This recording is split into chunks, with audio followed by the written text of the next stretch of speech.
Hey, I'm your game master, Dave Moss. We are going to be playing Daggerheart together, and we're just going to dive right in because that took 20 minutes to figure out how to get our camera working. So, welcome. These are the stories found in the archives of Elsewhere. The world was once loud with divinity. Gods walked like storms across the land, radiant and terrible. Not one god, but many, petty and proud and hungry for worship. They warred through mortal champions. Cities rose and fell beneath their shadows. The skies wept fire, the seas rebelled, and the people of Vel endured. Amidst the chaos, 6 rose, not gods, not monsters, but mortals, flawed, bleeding, and fierce, the Circle of Dawn. A shield against oblivion, a torch in the dark.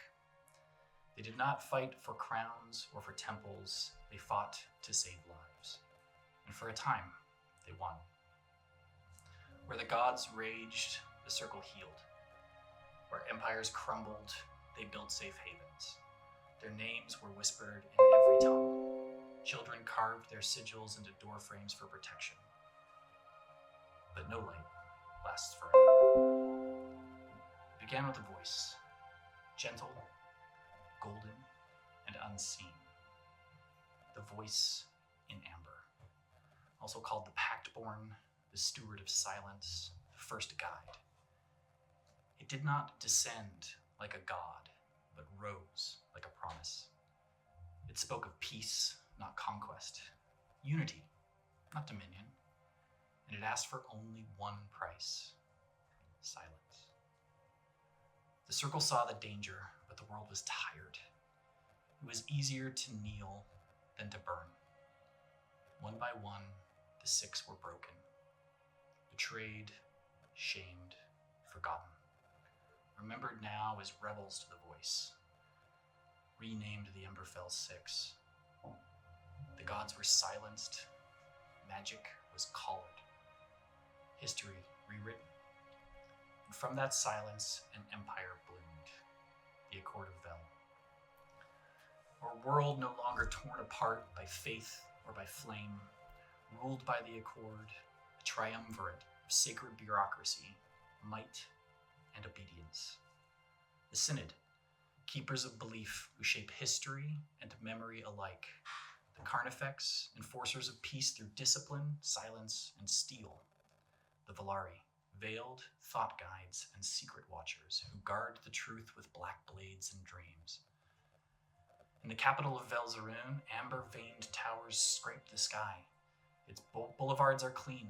Its people are content, docile. Its skies are always clear. Children wear the chains of compliance like jewelry. Art sings only of the voice, and no one speaks of what was lost. Across the land, the Accord rules as a benevolent tyrant. Most live safely as long as they obey, if they believe, if they forget. But not all forget. In the quiet spaces between cities, in back rooms and ruins, the truth stirs. Whispers bloom in chalk on alley walls, candles are lit on forbidden altars, blood spills in anger of what was forgotten. And in the dark, some are speaking a name that spreads like sparks before wildfire. They whisper of Emberlings. In the towns and cities all across Vel, masked faces watch every step. The Synod scribes gather records on every family. The Carnifex patrols march in perfect silence. The Volari adherents praise children for their obedience, and the brightest among them disappear, taken in a quiet harvest. A ritual no one speaks of, yet all understand as the price of peace. To the north of the capital city,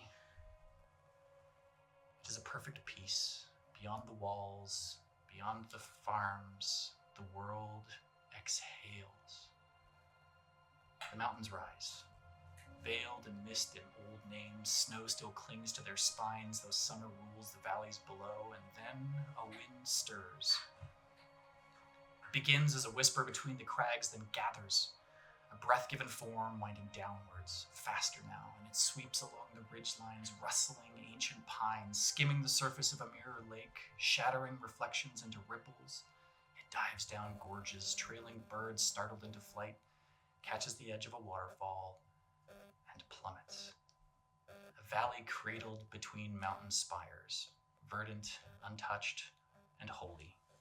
And there in the crook of ancient peaks, the standing stones of the Vale of Binding. Worn smooth by centuries of wind and reverence, each one etched with the glyphs so old they hum more than shine. In their center a broken altar, its cracked face bearing the scars of silence. And around them a gathering. Nearly 100 souls come not to worship, but to remember. A wind drifts through the crowd, faces upturned, cloaks tugged by the breeze, a sea of grief and respect in every color and shape the world can offer.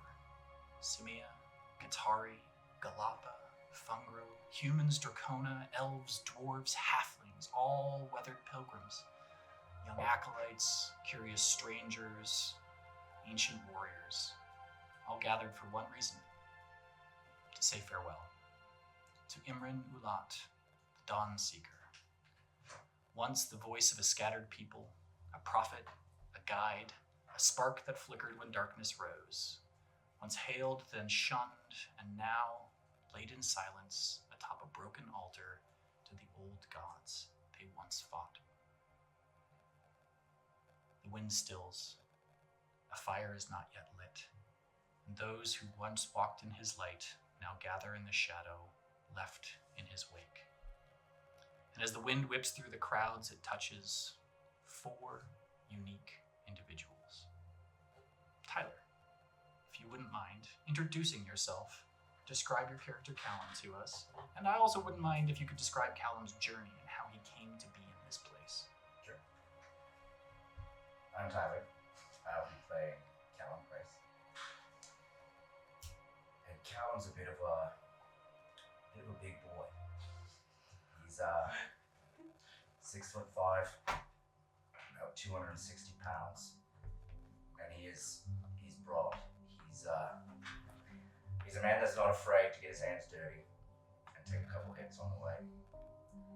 He's an older brother to Gil here, and the last 3 months for Cal have been a blur. They are a story of reuniting with his brother that he thought was dead, and old faces also thought were gone, that a lot of reconnection over the last few months. But anyways, Cal's got from his neck down to about his waist. He was cleaved in half at one point, and he was remade with stone and wood that is organic and moving, and breathes with him when he breathes. So he's quite visibly different. He's got a halo in his left eye, a light glint circle. He is a seraph with a divine axe that he wields to protect his friends and those close to him. Gil, if you'd like to explain my younger brother. Hi, I'm Gil. Or Gilligan Price, no one actually calls me that. I too have been in a bit of a blur the past few months. I was in the middle of a pretty intense 3-year scheme in order to set up my own religion in the city before my brother here decided to just ruin the whole thing. Fortunately, we had more important tasks at hand. He's helped me track down an individual by the name of the Grey Man, or that's all I know him by. Gilligan is not a small fellow, he's Cal's brother, so stands at about 6'1", but he doesn't have the same brawn. He's a bit of a gangly fellow. He's half human and half Qatari, so despite not having too many feline features, he does have some cat's claws, not enough to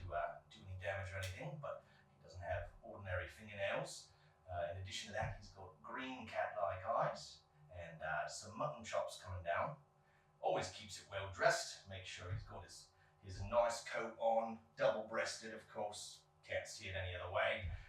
Beautiful top hat. Instead of a ribbon going around the outside, it's actually just a number of different pieces of thread that have been woven enough so that it looks like one solid piece, and it kind of bleeds from red to black to blue, with a couple of sewing needles sticking out of them. His teeth are mildly sharper than a normal bloke's, as per his Qatari ancestry. And he's just interested to see what this whole funeral thing's all about before he gets back to what really matters to him. Would you care to introduce yourself, Ada?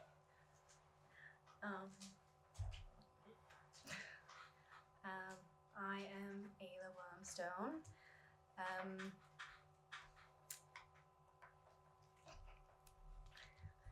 don't know what to say. I am a Warden of the Elements druid. Grew up in the ancient grove of the Echoing Green. I love just all things animals and plants, and I work as a herbalist. I travel around, and I get to meet a lot of really cool people. And me and my childhood friend Aldra, we traveled together to this funeral. Really long boat ride, and yeah. Go ahead. What does she look like? What does she look like? I want to ask too. Just round the fit. She is, or I am, half elf, half Dracona. So pretty elf looking for the most part. And then she has some scales that kind of come off of her face. I have like shoulder length, dark hair. I look mean, but I'm really not. Really just confident in my abilities and how I can help people, and normally wearing green, I guess. Alright, cool. I'm playing Aldra, who is a full elf. She is a Wanderborn elf, and she is a wizard of the School of War. Before the funeral, before she met up with Ayla, she was busy trinket maxing, as the people call it, looking for things and stuff. And then felt a call to come to the funeral and met up with her friend along the way. And caught a boat on the way there. She is about 5'9". She's got green eyes. She's got long black hair with like a blonde undercut. She's always wearing a lot of jewelry, and she's got, I didn't realize I put her in so much leather, but now she's a leather lesbian, so that's cool. She's wearing a corset top and like a capelet covering her shoulders. That's black with like red and purple accentuation. She's got a long glove on her right arm, and she's wearing tall boots and a pair of leather pants. So Awesome. So, now that you have all arrived here at the funeral, what I would love for you guys all to do is go ahead and each of you make a roll for me. And you can determine the roll, but it's going to be the way that you slipped through the Accord's nets on the way here. So it could be a finesse roll if you're trying to hide. It could be a presence roll if you charmed and deceived your way through.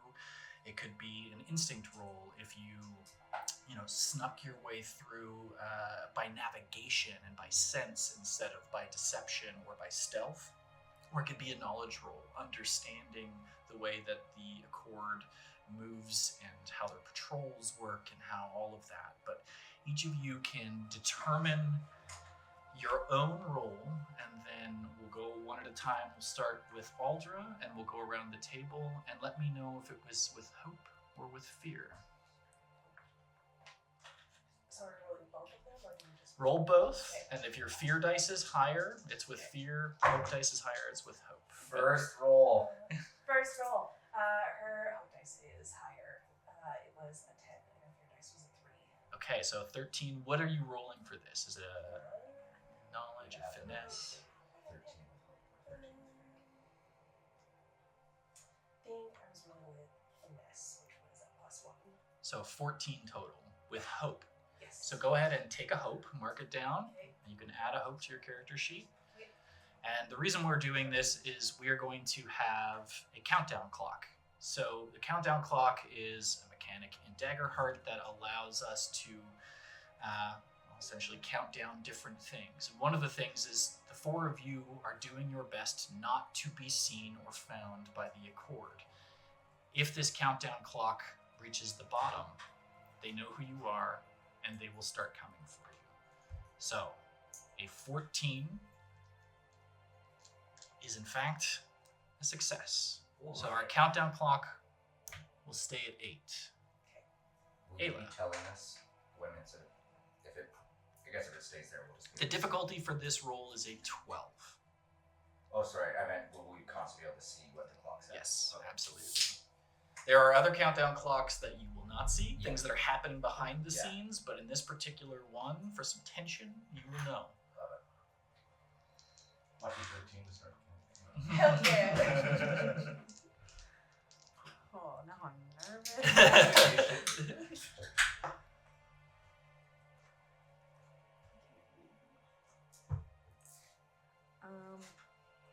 18 with fear. 18 with Oh, fear. and then with +1 for presence. Okay, so 19 with fear. So because it is with fear, it will go down 1. But it is still a success. So how do you think with that presence roll, Ayla attempted to avoid the gaze of the Accord, and where did it go wrong? Because it doesn't go wrong spectacularly. It's still a success, but maybe something went a little awry on the way. Maybe you tipped them off to one of your contacts, or maybe something else that doesn't directly impact you, but something went poorly.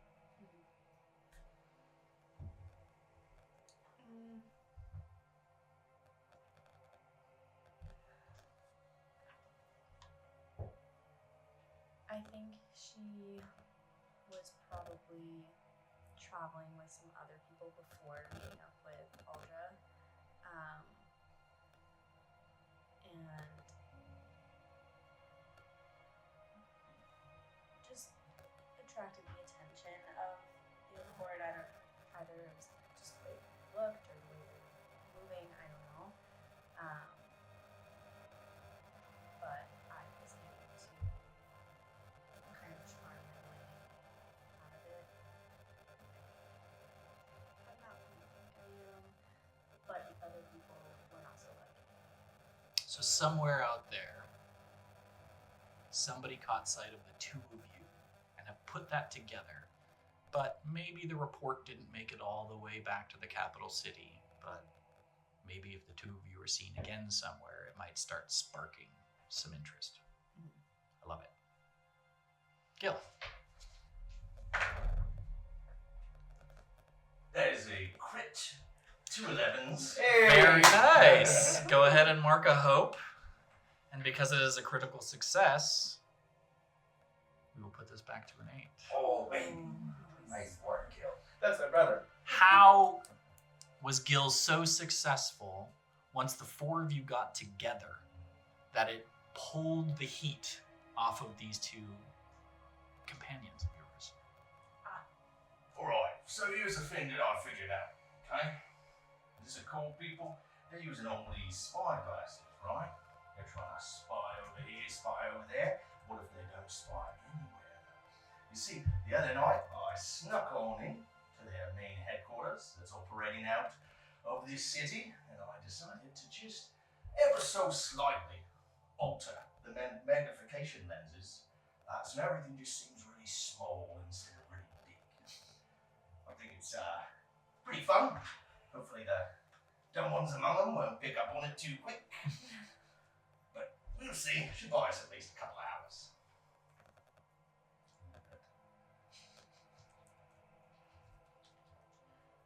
Also, now we're all really small and cute.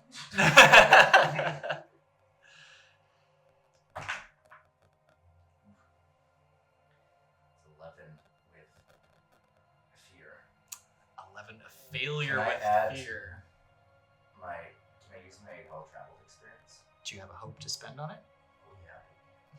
Oh, it'd be a 12 because I have my +1 on presence. Well, there you go. So a success with fear. So only one down.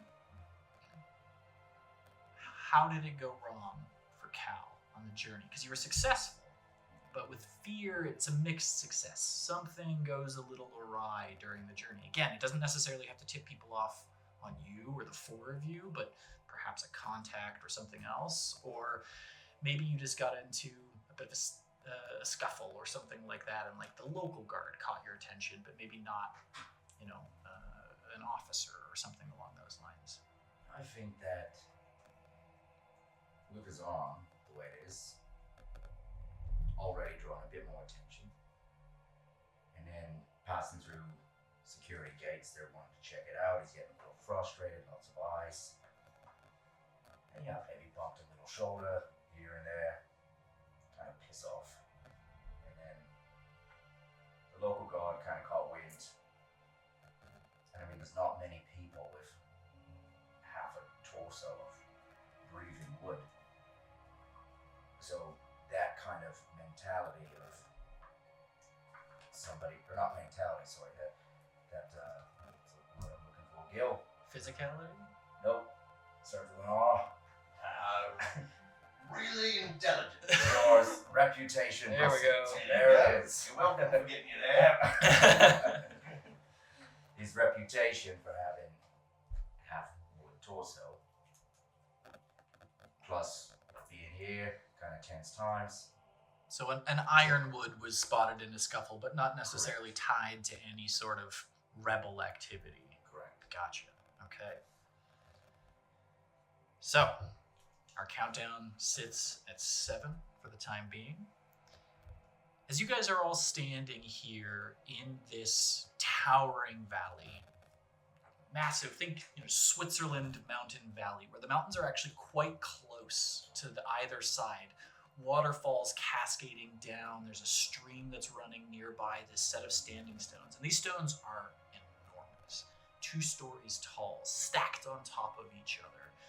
Huge ring, probably 500 feet in diameter, with this broken altar in the middle with the body of Imran on it. Would the 4 of you be standing together? Would you be standing apart? Would you be looking for things that are around? How are you feeling in this moment? I think I'm digging around for stuff. I think obviously there's a lot of cool stuff to look at since we're in like a big open area. So just kind of wandering around the standing stones probably. What's over here? Go ahead and make a presence roll for me if you don't mind. Is that same 2 days? Same, yeah. So all of your guys' Yeah. rolls are going to be with 2 dice. It's always Yeah. going to be your hope and fear dice. Cool. Yeah.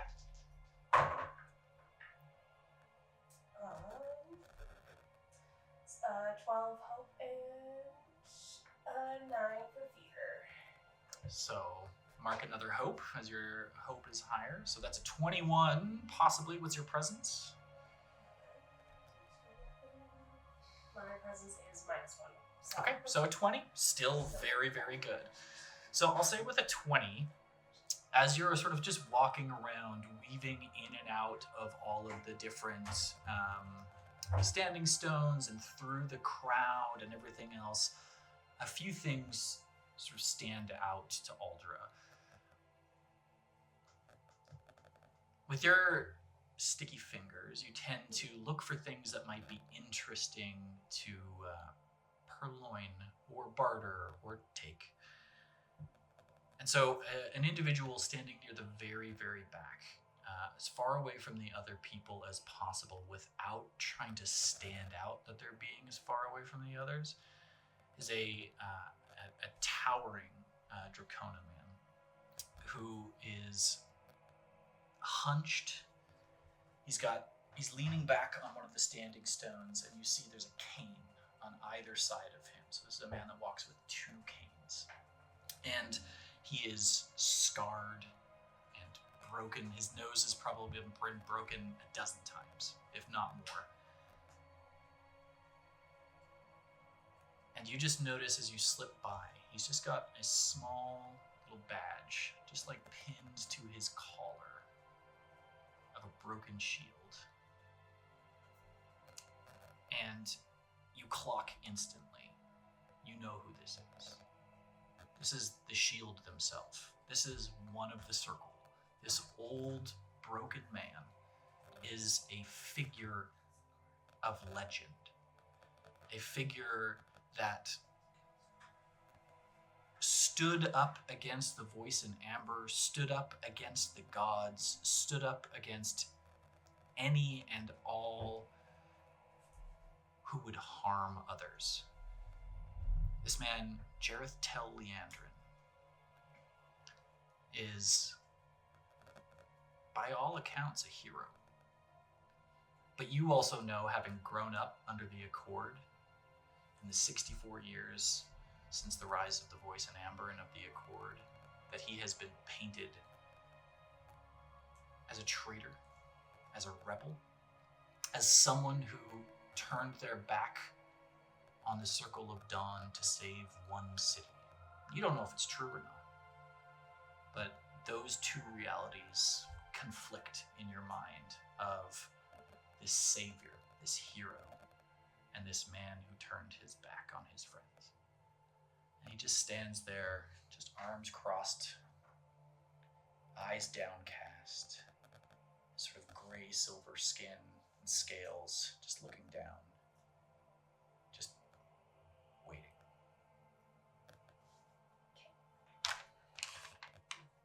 What's everybody else up to? Cal will be standing there, looking around, seeing if anybody needs a hand, if they're hauling something, they're moving something, setting things up. Are they? The only one who seems to be doing any work at this point in time is an old elvish woman who is attending to the altar where Imran locked the body of the Dawnseeker. A small, red-furred simian body. A small, sort of like monkey person, almost. Probably stands about 4 feet tall. The fur is red, but aged with silver and white. And this woman is standing over the body. She's barefoot. She's got sort of like long, braided silver hair. And she's just putting, finishing touches on this pyre that this, the Dawnseeker, this hero as well, lays upon. And you know this is the Wildbound. This is another member of the Circle who is presiding over this funeral, burning her friend. Okay. So Cal has definitely like a lot of respect for these six. Would say leans more onto the side of believing the positives of them. Definitely some things that conflict with him are like all the negatives. So like he still obviously has those like tugs on his emotions, but he's definitely not necessarily like a fanboy, but he's like, no, I like what they did here.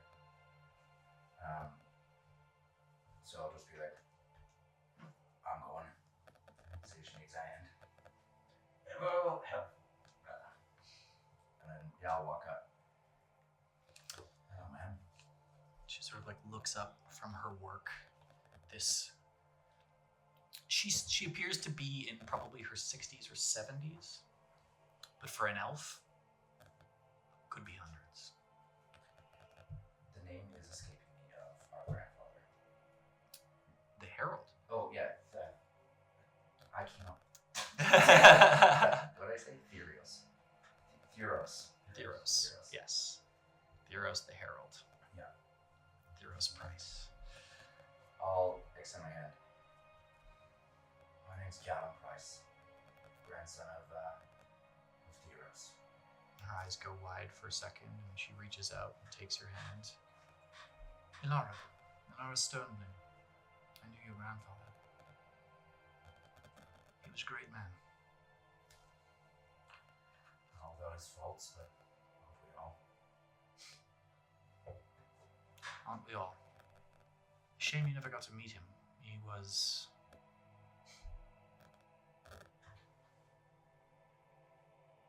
a singular man in his desire to protect and to help. I'm glad you came. Imru would be happy to know that you're here. And your family. Your mother, her name escapes me.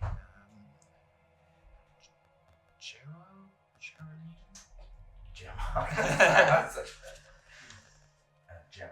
Gemma, yes. Is she well? She passed about 9 years ago. 8 years ago. I'm truly sorry. My apologies for reopening a wound if I have. I've been dealing for the last few months now, so still pretty open. Well, I'm glad you're here. I must attend the pyre. This will start soon. I need a hand if anything. You are your grandfather's. Yes, if you wouldn't mind. Those big pieces over there, they're, well, big. I can help with that. And then I'll go. Yeah. The two of you just sort of finish putting the final touches on the pyre around this broken altar. Gil, Ayla, you guys up to anything? I'll take a look at these standing stones. Looking for anything in particular? I just want to see if they seem special in any sort of way. I mean, if this is a special sort of event. So I'm trying to deduce why here. Does it have anything to do with these stones? Go ahead and make a knowledge roll for me. That is a 17 with hope. 18 with hope. An 18 with hope. Go ahead and mark a hope. And I'd say with an 18 with hope, as you're walking around the standing stones, the closer you get to them, the more you realize that these stones are carved all over with symbols that you have been in your past abusing. Symbols of the divine, symbols of the gods, the real gods. Or at least the ones that the story said walked the earth before the voice in Amber came. And as you're walking around, a memory sparks you, something that your mother told you. Because she told you stories of the Six, of her father and his friends who tried to save the world and failed. And the Dawnseeker was the one that was tied closest to the gods. As much as they protected and fought against different divinities that were trying to wrestle control of Vel, there were some that were kind and just and good, who also disappeared when the voice came. And the Dawnseeker spoke for those and believed in those who held the same mission as the Circle. And as you're walking around, one other sight catches your eye as you're inspecting these stones and looking around, and that's sitting atop sort of a cross piece. So the stones go up and there's one sitting across of these, legs dangling over the edge, a dwarvish woman, all in black. What does Gil know about Alexstrasza Winterstone, better known as the Fang? would say that Gil has always had a distant admiration. Perhaps a little bit of jealousy. Maybe thought, why was my ancestor the herald when I've got such a knack for what the Fang was always after? But the unfortunate thing is, didn't talk about it too much. And so with that, I want to try and clamber up there. Okay, give me an agility roll, if you wouldn't mind.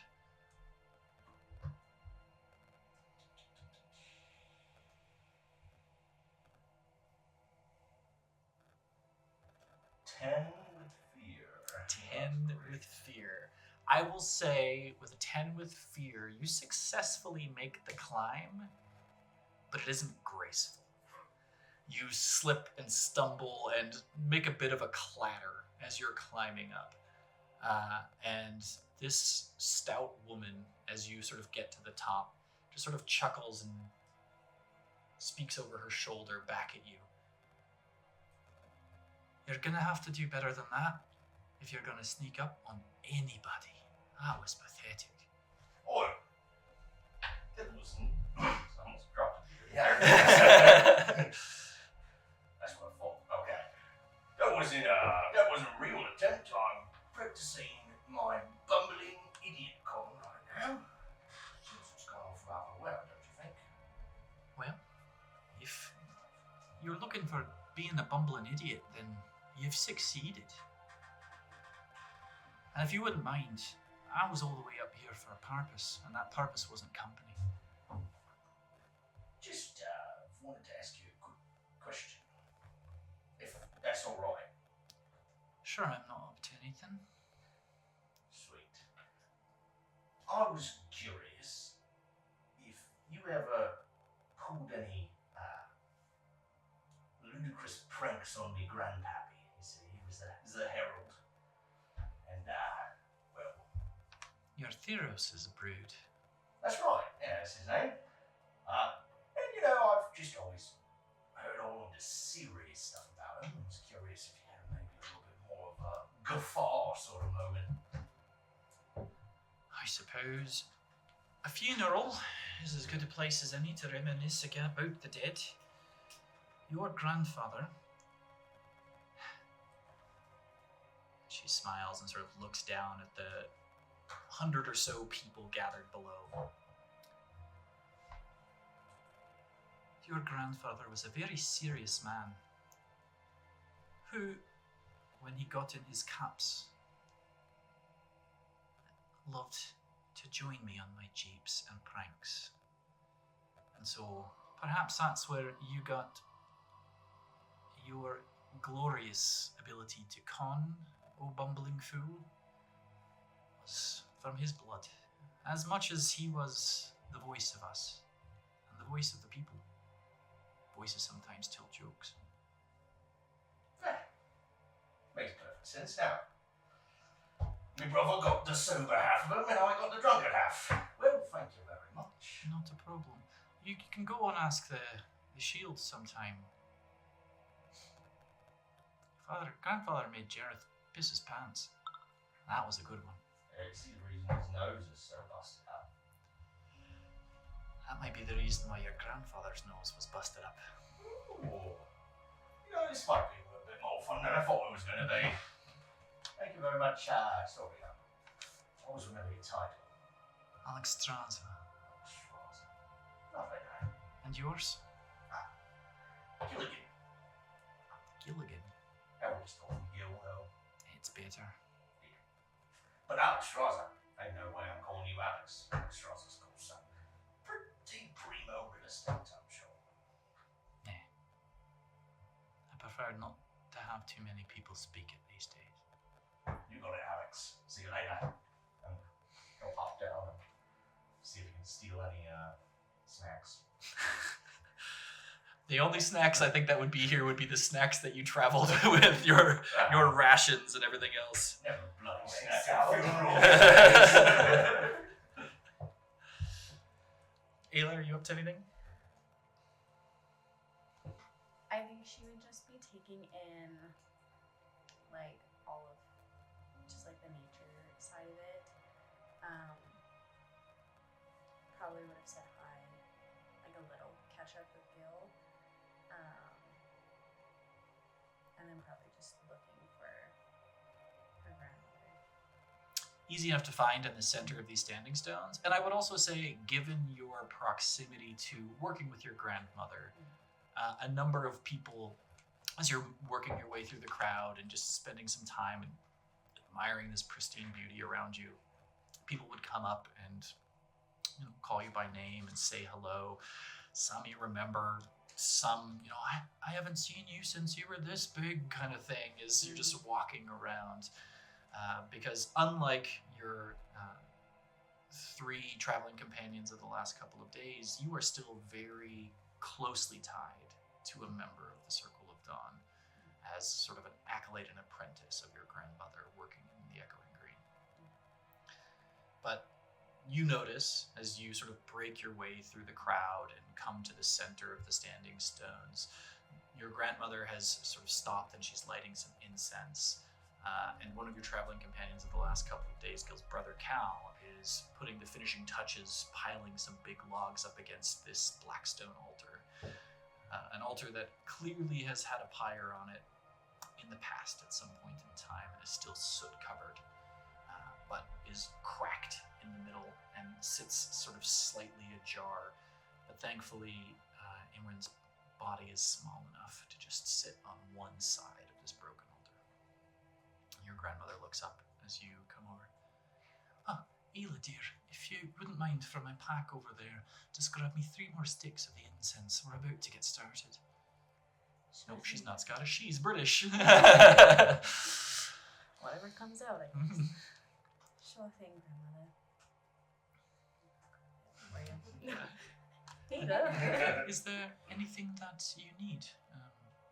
Would you like to assist? I know you didn't really know Imran all that well. If it makes it easier for you.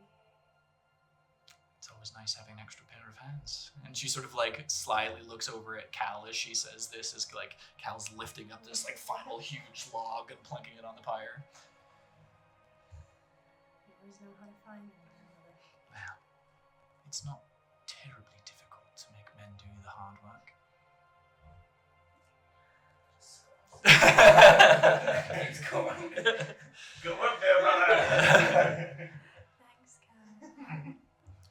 Well, I suppose we shan't dally much longer. This close to the capital, we will be only unseen for a short while, so let's best get on with it. And she sort of like looks up at the crowd and just sort of claps her hands together once. And you've seen her do this thousands of times to get the attention of the people in the grove, or when she's teaching young kids how to, use the druidic arts or move through the woods unseen or things like that. She puts a little bit of magic into the clap, and it's just one, and it's just off the mountains, and everybody's head just sort of snaps to this diminutive old elvish woman who all of a sudden is just commanding this space. I told you it's all about presentation, see? Yeah, I understand. And she steps up barefoot, sprigs of mountain heather and crow feathers in her hair, and steps up onto a small sort of stone. And as she speaks, those close, so Ayla and Cal, close enough to her, notice that, like, as she steps onto this, vines literally crawl out of the ground and lift her up just a little higher. And her voice is calm and rich with age, and occasionally trembles as she speaks the eulogy, trembling not from weakness or age, but sadness for her friend who has passed. A friend who helped her try to save the world. A friend who failed, but never stopped giving in the good fight. She looks out at all of you. We gather here in the arms of the old gods not to summon them, but to remember that they once walked among us, caring for us, as Imran did. Imran Ulat. Some know him as the Dawn Seeker. He was a prophet, he was a fool, and he was a brother to so many. He taught us not to wait for the sun, but to become its light on Vel. He never spoke plainly. He danced around the truth and painted in riddles and laughter. But if you listened, if you truly listened, you heard it in his voice. A song older than the silence that came after.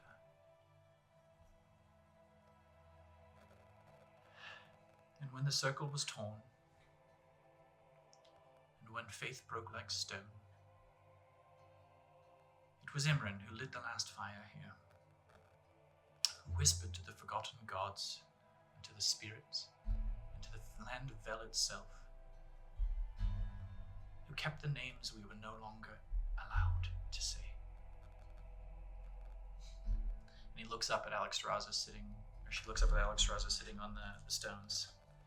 He saw the fang for who she truly was, not the betrayal painted by frightened hands.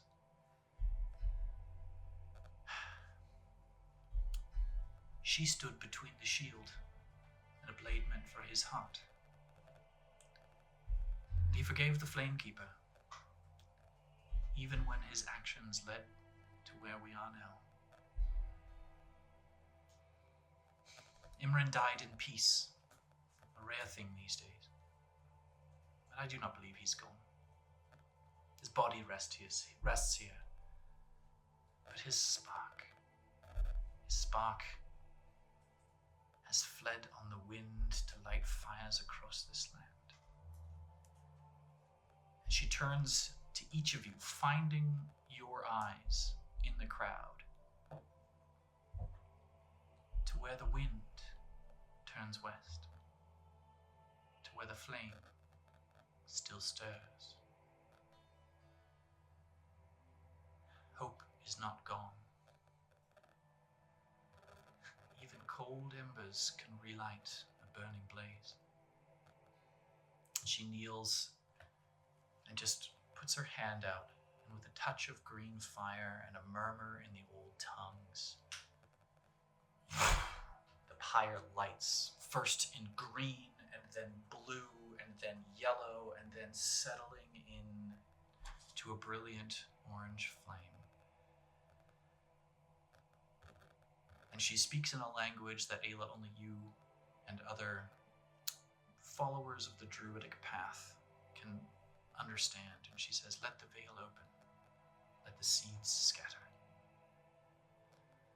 Let the sun remember his name."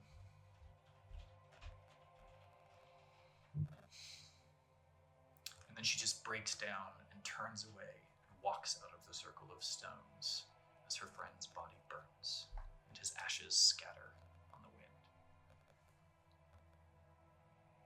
And the crowd sort of stands in a reverent silence for a few moments. Some tears, some hands clasped on shoulders, as one of the 6 who tried to save the world and failed passes on from Vel to who knows where.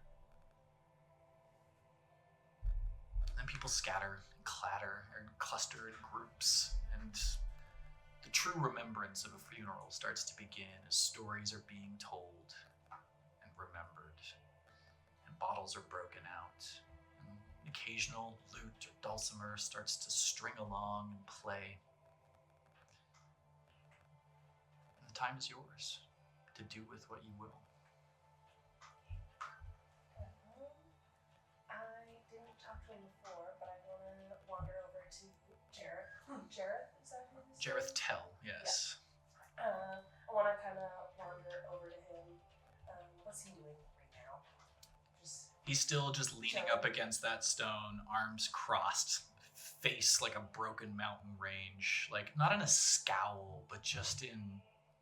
He's just one of those people that just looks like nothing can shake them because everything everything they've faced every fight, every foe, everything, and he's just there, just standing, impassive, 7.5 feet tall. Of course. Then I slowly wander over close by, but then I'm like, oh yeah, he's fucking tall. And then just be like, you look like you're deep in thought. Fond memory, not so fond. What you thinking about? I'm thinking about how my friend just died. Yeah, that's fair. That's a fair thought. Just, sometimes you're thinking about a lot of things. Just wondering if, any fond memories you shared, or... Have you ever lost someone before? I have, yeah. I've lost some people, some friends on journeys, so... How do you remember them? Some fondly, some not as fondly. Some are not as kind to me, but some I remember being, spending a lot of time with around the campfire, drinking, laughing, fond memories, I guess, like that. Imran was the kindest idiot I've ever known. He literally tried to give me the shirt off his back and I could barely put one arm in it.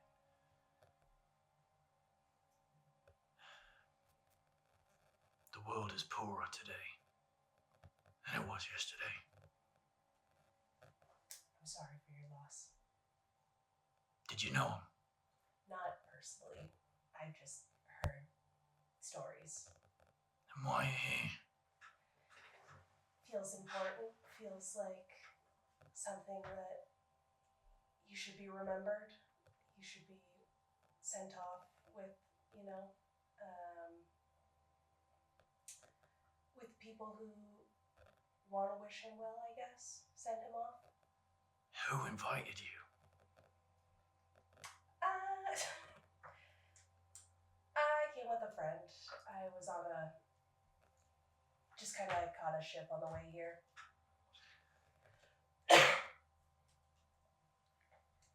It's pretty easy to tell in this moment that he is slipped from like pleasant conversation into this man is he's named the shield. He is a protector, and he is reading you right now to make sure that you are meant to be here. That's fair. I think now that his attention is also on me, I'm like, all right, well, now I'm starting to feel a little bit uncomfortable because you're so tall, and I'm also here. And as you sort of look down and fluster, Yeah. this huge hand just rests on your shoulder with just he means it to be gentle, but it's like a boulder. Yeah. It's like a boulder rests on your shoulder. Yeah. It's all right. If you weren't meant to be here, you wouldn't be. Just take this as a lesson. Blend in a little better. I appreciate that. To answer your earlier question, I remember him fondly and with kindness. I have lost too many to be burdened by the sadness of their passing. Instead, I remember the brightness of their life. I think that's a good way to remember them. This too. And with the other hand, he passes over a flask. Sweet. I take it from him, thanks. And then just take a swig. Yes. Thank you. Yes. How accomplished a drinker is Aldra? She spends a fair amount of time in taverns, so probably a decent amount. She's not a lightweight, but she's probably not getting slammed on the regular. Got it. This is a particularly strong and delicious rum. Cool. Yeah. As I go to take a swig, I'm like, you're so strong. And then just take a swig. And I'm like, thank you so much. Really appreciate it. He takes it back.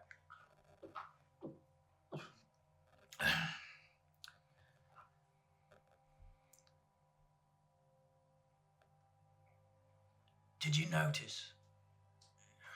And he nods towards where the wild bound walked away, Ayla's grandmother. She looked right at you. I did kind of notice that. That was a little bit weird. Imran used to do that. He knew things. They called him a prophet. Might be worth looking into. Thank you. Appreciate the tip. Now piss off. I like to drink alone. Fair. And then I turn around and just like, I'm not fighting her, fuck my friend, mate. And scamper off. Oh, God, this guy's got a flask. You thirsty? I sure am. He doesn't look like he wants to share. Well, you It's know, a flask. There's drinks all around, Gil. nobody's even thinking about sharing until you ask, so. I'm gonna just, rub it on over there. Right.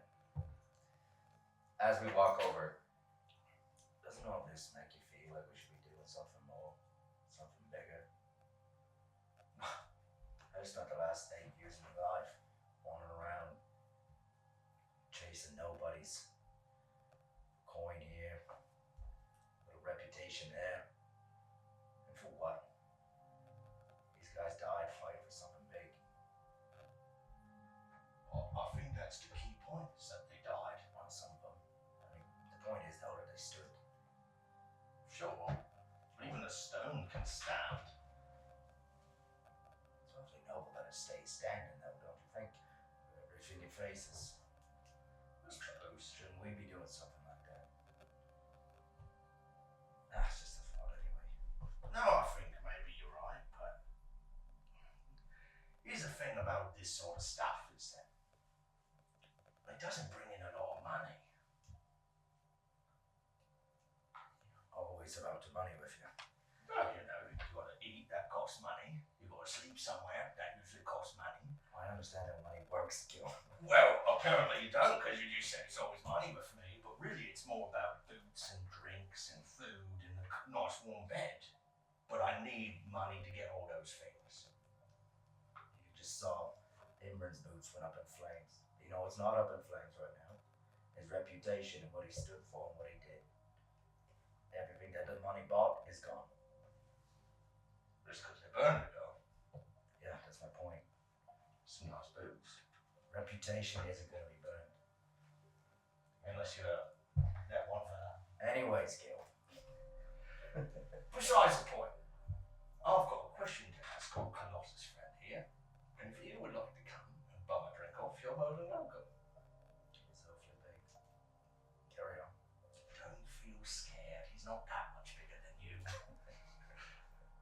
And I'll walk up to Jareth, and I'll just say, Greetings, my very impressive friend. My name is Gilligan. I saw you talking to my brother the other day, earlier today. That was the other day. Anyways, I was just talking to Alex up there. She said you got a great story about our grandpappy. Because I was all like, hey, you know any Kahoot stories? And she was like, oh, you know who you need to ask. That fella right there. Who's your grandfather? Oh yeah, Ferrith the Herald.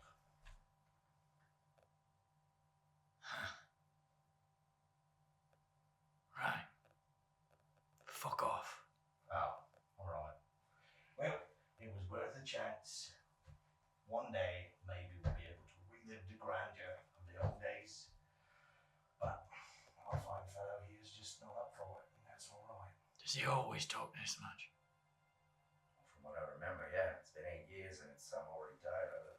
After 3 months, He died. yeah. I've done that before.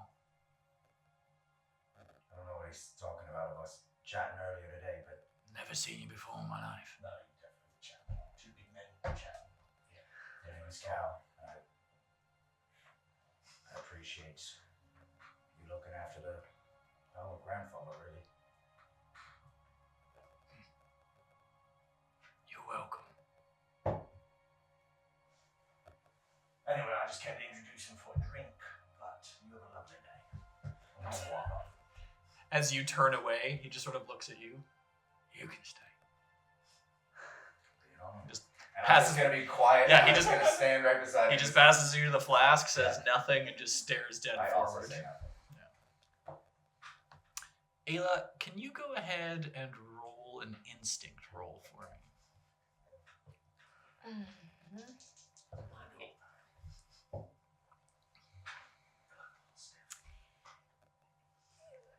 10 with fear. 10 with fear. Oof. Alright. I'm going to go ahead and... all my fear is falling down. Alright. I got to get a better magnet strip. That's alright. I'll just... They just need to be seen, so I'm just going to put them over here for now, and I'll fix that later. So whenever you guys roll with a fear, I get a fear. I don't know where the last one went. Thank you, sir. And I will keep them visible because I get to spend them for things. All right, so you just sort of like watch the pyre burn for a second. What are you thinking in this moment? Here, watching your grandmother really be a circle member for the first time in a long time, because she's usually just a druid of your grove. Mm-hmm. She's definitely feeling more of that, like, call to do something.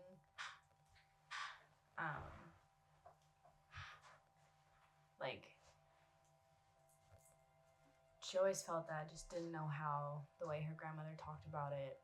She knew that it was important. But just like with the way the world is, she figured it just never was gonna happen.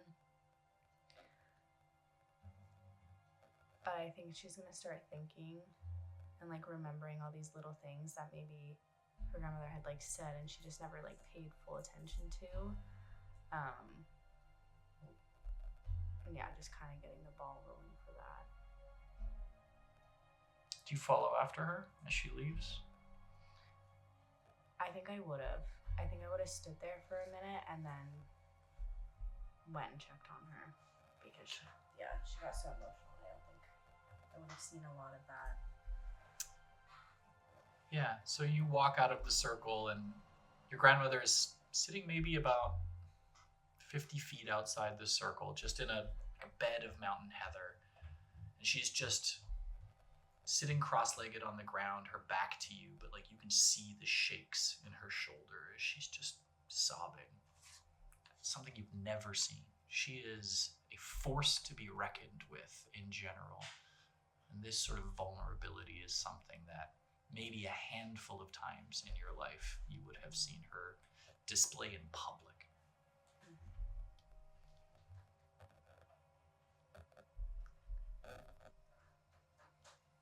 I think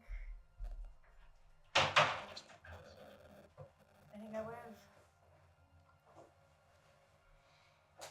like given her a second and then just like slowly approached and kind of like crouched down beside her and just hugged her. She just immediately just sort of like curls into you.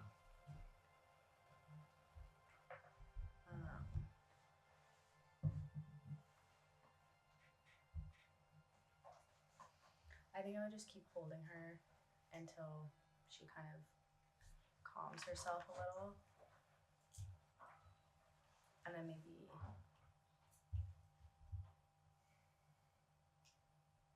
I think I'd ask her if she wanted to talk about more about it, just like why she's so emotional, why this was such a big deal.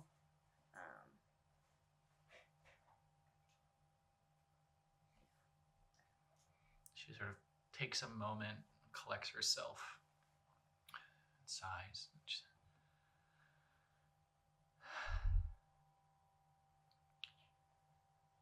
He's the first one. He's the first one that's passed since this all fell. Theros, the heralds, he died a long time ago, and I've had time to mourn him.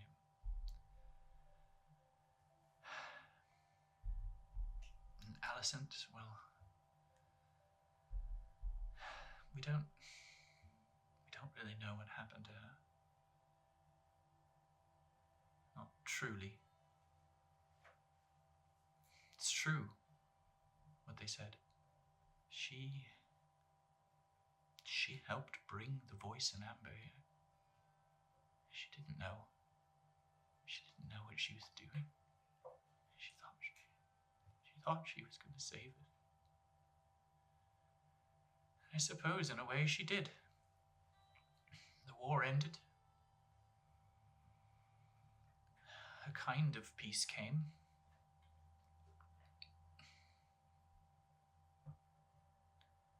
And then I've had 60 damn years to think about how we failed. And reminisce and tell stories and plan and doubt and circle back. And then Imran just goes and dies. In his sleep, the fucker. It's not fair. We were supposed to win.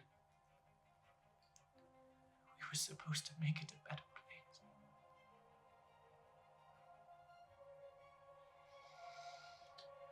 And you know what the worst of it is?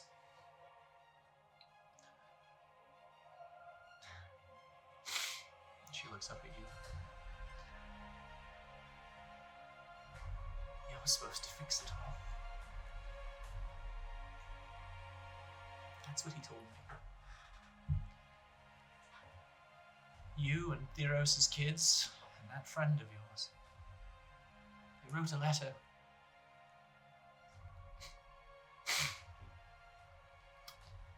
They always wrote letters and called them prophecies.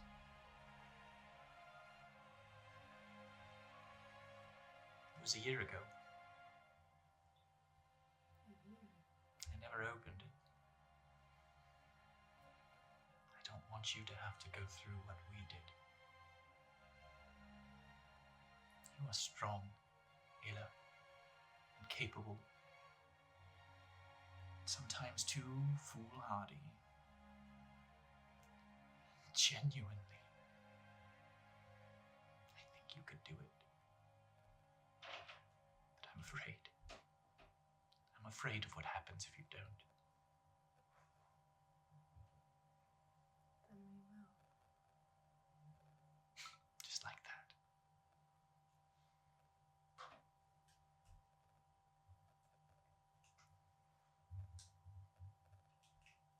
Did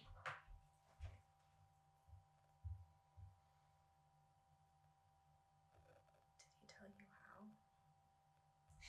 Where to start?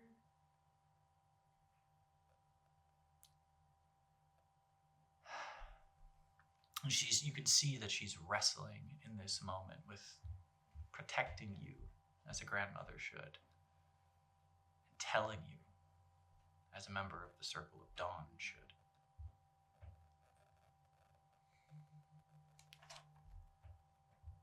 Can you go gather your friends? And that's where we'll take a break. Go, Mouse Man. I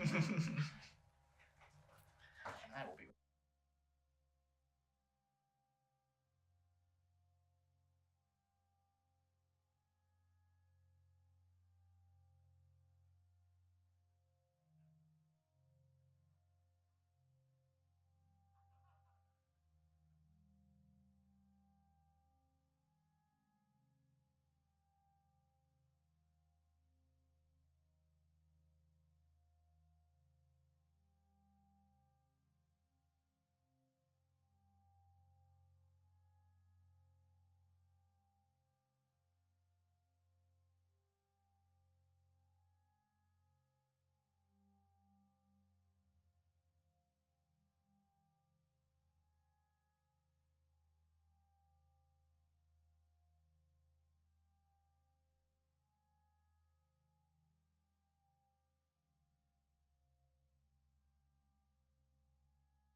So, when we left off, we met all of our wonderful new characters.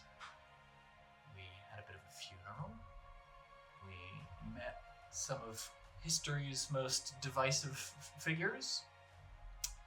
And Ayla just had a conversation with her grandmother where something was revealed, a prophecy of some kind, and sent you to go gather your new companions. Well, new and old companions. Mm-hmm. So that's where we'll pick up. Right. I think I was already kind of wandering over because I was talking to Jareth Tell. That's my fault. Yeah. And then it's kind of a thing of like when you're at a party and you're like, I don't know anyone here. I'm gonna go find my friend. So I wander over and I'm like, you know what? This guy. I think I picked the meanest guy to talk to. I should have picked anyone else. Literally anyone else. I went over there so confident and thought this will be fine. It wasn't. It wasn't fine. He scared the shit out of me. He's so tall. And do you ever like talk to someone and then think to yourself, he could straight up punch me in the throat. I'm looking at him like this. Like I'm like, this feels vulnerable. Exposed. I feel exposed and anxious. And then it was like, how do I get out of it? So Have you been drinking? I had a little bit of his drink because he offered and I was like, that's rude. But just a little bit. It was a two-hander. So that might be my fault. Can you come with me really quick though? Yeah. We gotta find Gil and his brother. Yeah, sure. I don't know. That guy. I don't know him yet. Like really. Just kind of that guy. Audacity. That guy. The wood guy. Wood stone guy. I don't know. I'm cementing it now. This is going to be a running bit for the rest of the campaign where it's going to be Gil and his brother. Just because how you reacted. You went missing for how long? Gil was around. Missing. It's bitch. So, big bro. How's it chat with your idol? You're welcome, by the I'm way. still there. Into that. No, you're not. You're right here with me. He's my favorite. But I'm just looking at you and I'm going, I'll do a. Okay, so we'll stroll up then. How like, are you like 20, 30 feet away? I would say I'm probably like 30 feet away, and I'm just playing, what's it called? Cradle? Cat's Cradle. Cat's Cradle. I'm just playing Cat's Cradle with myself, like sitting cross-legged in the grass right now. How old are each of your characters, by the way? 26, 20. Come back to me. Alright. I was going to say early 20s, so yeah, 20, 26. Yeah, probably around the same. Adventuring age. Yeah. Enough where I'm a little bit toxic. And everyone lets me get away with it. Yeah. Still can have some toot and it's fine. My brain is fully developed.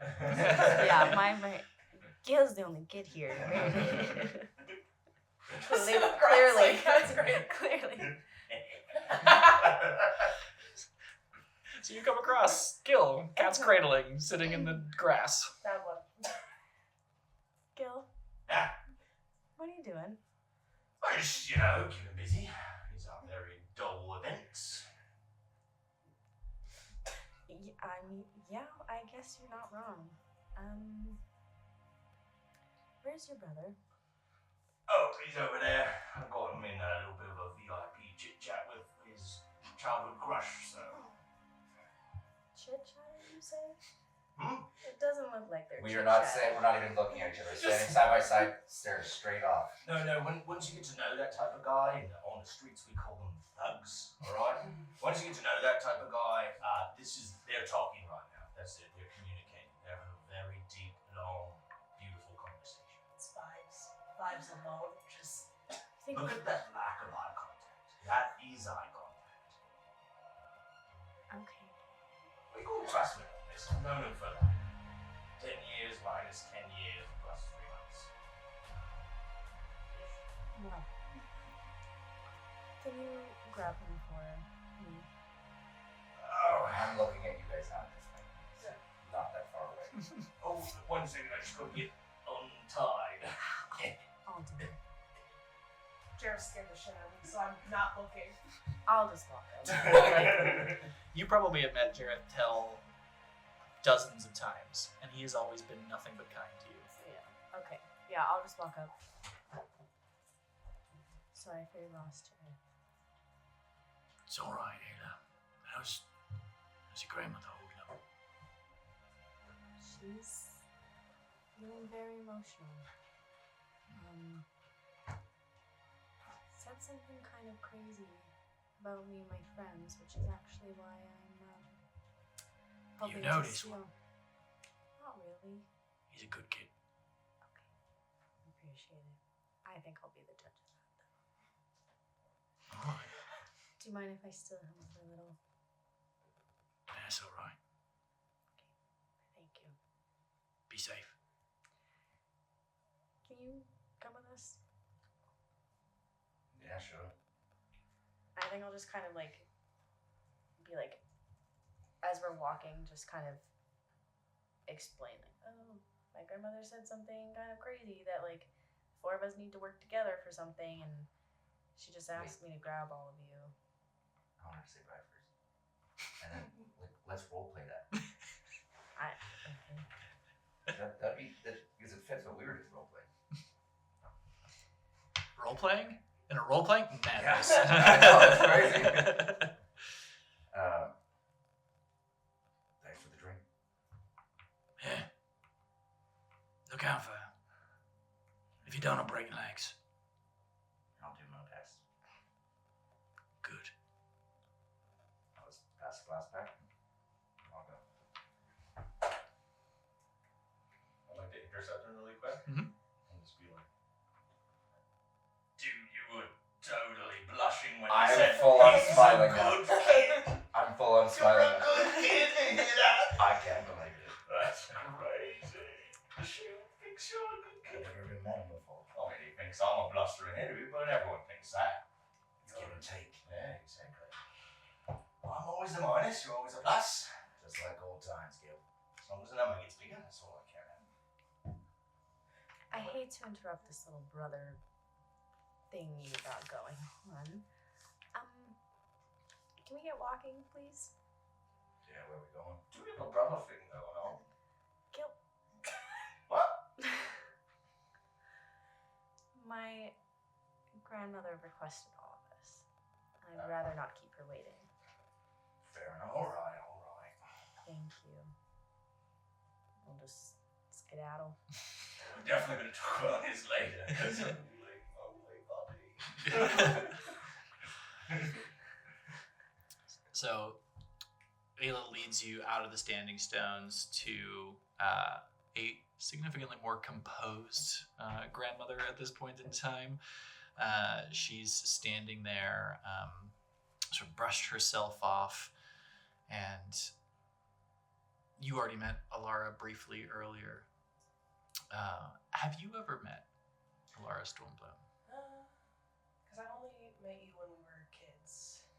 So, you were traveling with your parents. Yeah, I would. No. Yeah, no. I've talked to her about her, so she feels familiar, but Mhm. I've never actually met Yeah. her. Yeah. I know of you, but we've never officially met. Have you talked to your grandmother about Aldra? I think I probably would have said, I met a friend when we were out, and then we just kept being friends.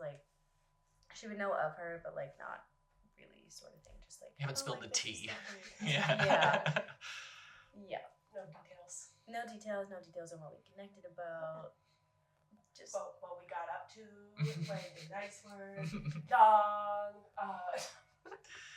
So she sort of stands there in all of her sort of 5'4" glory. Her hands just across her stomach, just looking at you all as you come up, and clocks each of you in the eyes, just as she did during the funeral.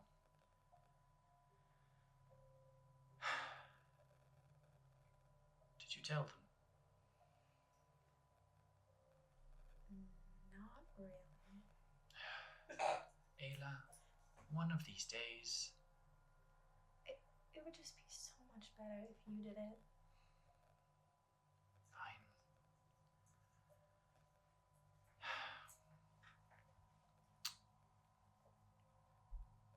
ago, Imra and I met, and he gave me a letter, and he told me that on the day of his funeral, I will meet 4 young people who will fix what we failed to fix. How did you know that it was us 4? Well, he told me one was my granddaughter. He told me one was a young woman hiding her magic, That's crazy. and 2 were the grandchildren of my friend the Herald. Well, I'm not much of a math guy, but I think that makes 4. It does get I don't know why I'm looking at you. You're not much of a math guy anyway. I think so. Are you a math person? Those look like 4 fingers to me. I think Perfect. we got it.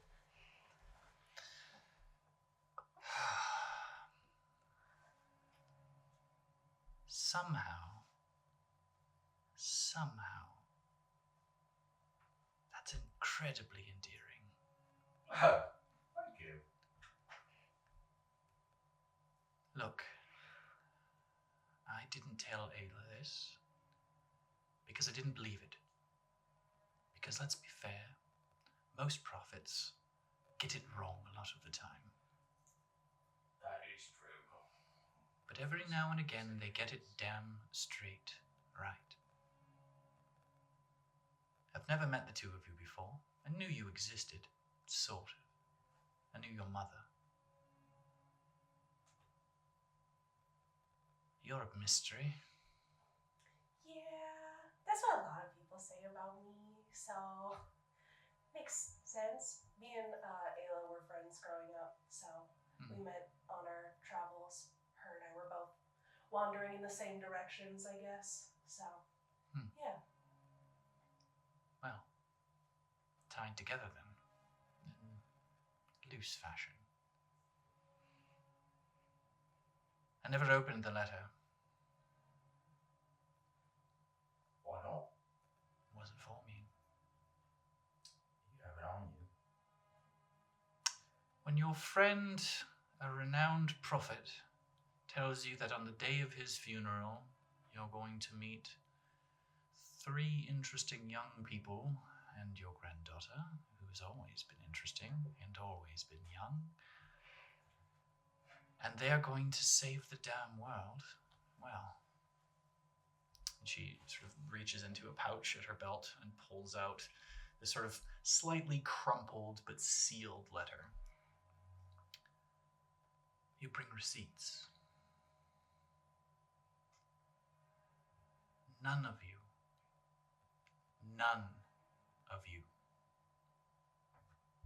have to do this.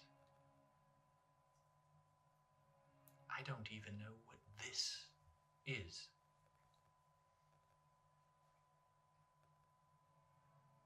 But my friend thought it was important, and so I leave the choice to you. If you want to completely fuck up your lives and be hunted and shamed and shunned and cut and wounded and on the run, well. And she just sort of like reaches out and drops the letter, and it just sort of flutters down and lands atop the heather. I'm going to get very quite drunk, and if you need me, find the loudest drum. And she just pushes past the 4 of you and walks back into the standing stones. Well, that might have been the shittiest sales pitch I ever heard in my life. I mean, I've heard some shitty ones. I'm already at the letter. I'm not opening it, but I'm holding it. How's the heft? Feels hefty. It feels normal, Gil. You're shaking it like a birthday birthday card? Well, I mean, usually I doubt there's any money in it. the best kind of letters do have money in them. That one doesn't. I doubt it. I don't know you two. Besides his last 2 days. But I know Gil. And if he knows you, but don't know how, I suppose I can trust him enough. Oh, You, I don't know. But I'll give you the benefit of the doubt. I'll do the same. Guess, yeah, all tied together loosely. Strings oftentimes get tighter the longer they're pulled tight, so. As I pull my hands out of my jacket. You're absolutely wrong about that. You've actually been stuck the whole Yeah. time. The whole time, just. Do you know, I said I was going to put this away? Don't know how. Now, I don't know about the bell for you. I was just chatting with Gil about doing something bigger. I want openness. And ideally with the three of you.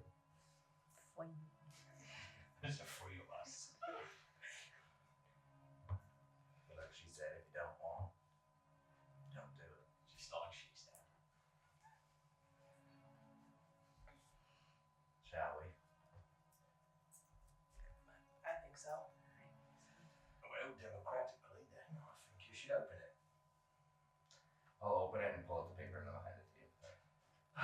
Your fingers still tied together? Yeah. Oh. I'm just like holding my thumbs. I forgot you couldn't read.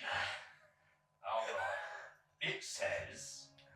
If you check the group chat, it is in there. Gil, you can narrate it for us. Oh boy. Whoa. Get my accent dialed in. Oh, that's how you're supposed to do it. Alright. So, this letter, No, just first of all, does not have a greeting, by the way. Just jumps straight into it. On with it, Gil. Well, you got to keep people wanting for as long as possible.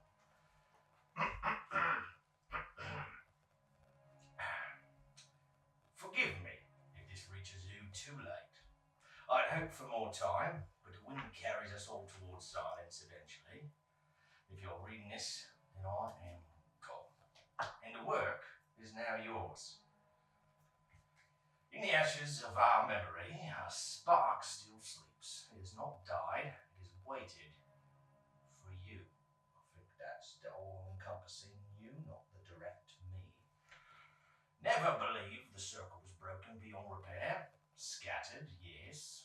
Wounded, yes. But the truth cannot bleed out. Deep in the western grasslands of Vilcatha, something stirs. I saw it in dreams and in a flame that would not go out. I should probably get that checked. Follow the river that runs like silver down the spine of the earth. It leads to her. I wonder who that is. Light still clings to her shame. She is not what she once was, but she is not lost. Asking nothing of dear cold, they would burn this page if they could. They fear her. Oh, sounds like someone in our corner for sure. Make haste, but not with loud feet. Oh dear, that's not great for you. Dear cold listens in places you would not think to whisper. Everything you need to begin again lies westward, so go. Find the flame before they smother it for good. Signed, Imrin. The flamekeeper's still alive. That's what I've gathered.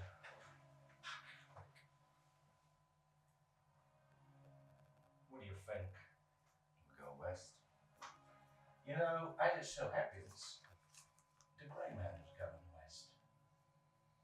What a turn of fate that is. For me. Sorry, who was that? Oh, it's this really cheeky bloke that took something from me. He left me a little note, said he was going west. Maybe hit on the way. Maybe hit on the way back.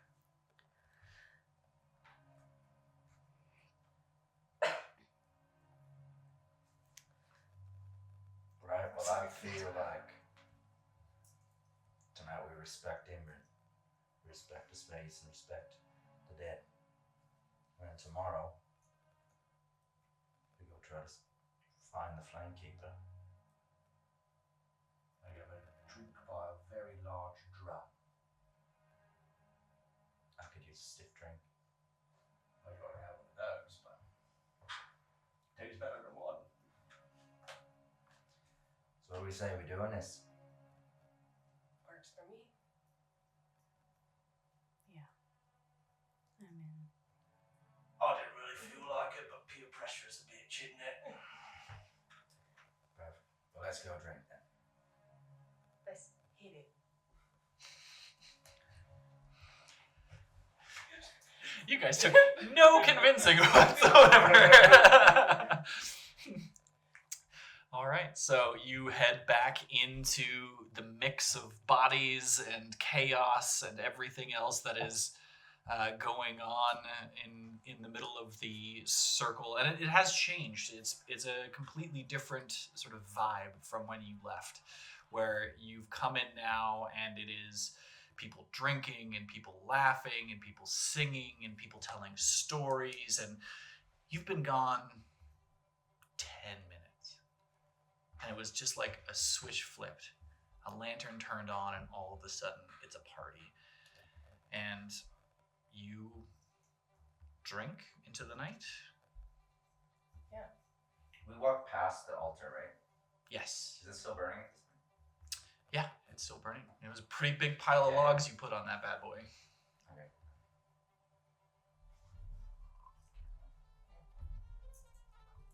Is there anything any of you want to do this eve? Well, I think it would be pertinent for all of us to maybe get to know each other. I was just gonna say, yeah. That's good. Find a quiet corner of the tavern. Find a couple casks of wine and some beer and whatnot, and set up your camp. So, how prepared is everyone for sleeping in the rough, knowing that you were coming to this place?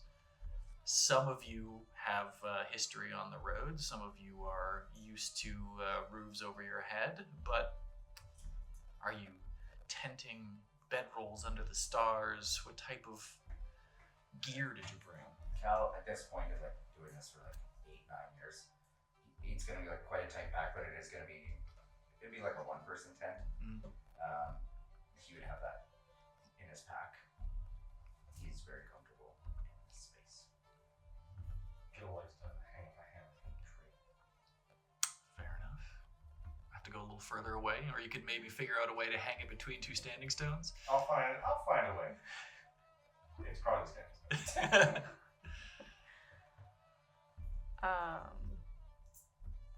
Ayla would probably just be rolled out under the stars. Totally fine just being out there. Okay. Yeah, I think Eldra also, she's a wanderer. She's like,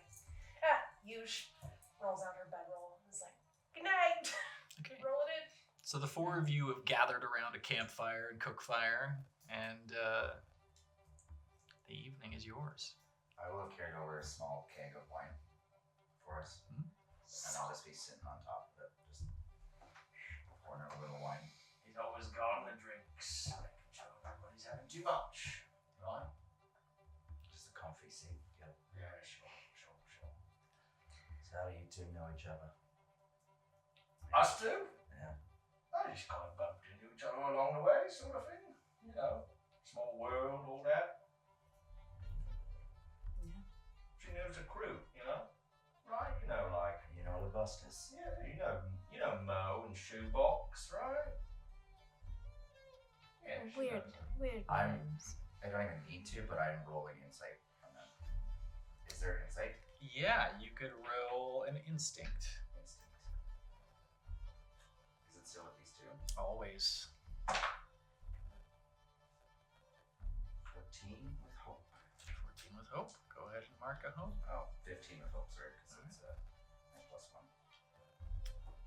She's telling the truth. She knows the Busters, at least some of them. She spent some time with your brother. Your role playing was saying you didn't. That's why I did. I was Okay. I didn't That's know cold-blooded, that I my did. man. Well, she looked like she did. So I was like, wait, is she in character right now, or does she herself? It's session 1. No one Yeah, yeah. remembers their lore. Yeah, I'm like, I don't know. I thought I just tripped and fell and in front of you. I don't know who I know. Okay. And I don't know a lot about you. So you're Gil, and you're the brother, and you. Callum. Yes, that was the name. You And need to I call was him trying- Pal. Perfect. Great. Love that. So I don't know a whole bunch about you. You can't read. That's what I have. Absolutely can read. Okay. Well, I'm sorry. Then tell your brother. Tell the truth. I guess. I don't know. Have you ever seen him read? You know, valid. Who's telling the truth? Who's to say? You ever seen him in a book in a room with a book? I don't think so. Never seen him in a Did room with a hand book. the letter over. You could have just read it.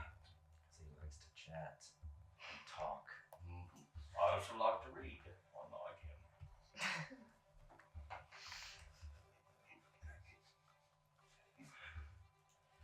Those are your questions. See if I can read. Well, yeah, because that's all the information I currently have is that you can't read and that I didn't know your name. So I got those things now. So Yeah, no, I haven't seen Gil in 8 years. I was wandering around the islands What for? to heal, really. And that's how it started. All this was gone. That is quite peculiar. Have you told her what happened? How we split? No, actually. When we were doing the hang, I thought you were dead. So, Glad I came up. well, you didn't because you were dead. You of all people should understand sarcasm, Gil. Yeah, well, it's all in execution, my brother. You do not have that. Quite stone-faced. No, he's not stoned. He never does drugs. Straight and narrow, that brother. straight laced. But, well, you want me to tell a story? You want to tell a story? I know you do. I'm telling the story. Actually, I hate telling the story. It hurts me deep inside. I'll tell the story. Thank you. So one night we were back at the brothel where Mum worked. Long story short, We don't cut it short now. a man named Sal came in. Him and his boys were causing a scene. The blockbuster stepped up. Buster, me, Fuller, Let's do it, too. and Stu. We all tried to stop them. They fell. I fell. And they died. And I wish I did. Not anymore, but in the moment. Cleaved in half. Somehow carried away and taken to a boat offshore to find. What's his name? The Wormwood Healer. I think that might have been him. He's a druid out on the islands. And all this, he's made of all of it. So maybe they knew him, maybe they thought he could save me. But anyways, 8 years later as a mercenary, taking jobs, making money, being really pissed off. Stone leaf healer, by the way. Stone leaf healer. And then one day, I was in a church. Well, I came upon the church. It started on fire. And I said, fuck it, I'm going in. 2 kids inside, brought them out. And that's where I found this after I brought the kids out. And I hold up my axe. And that's why this glows and why right there is glowing. Because I started believing in Ashuel, the god who still stands. I don't think he actually exists, but he definitely does. Do you think I can do this on my own? Oh no. What have you? This one, huh? No, it's not one of these. They do the fun thing. Think you'd have a basically the same. Basically. Anyways, took a job, ended up back home. Well, not back home, near home. That's where I found you again. So that's what I've been up to for the last 9 years. And that's a bit of who I am. So you know that you can trust him because he's a religious man. Did you see how he mentioned he didn't read? Nothing about reading.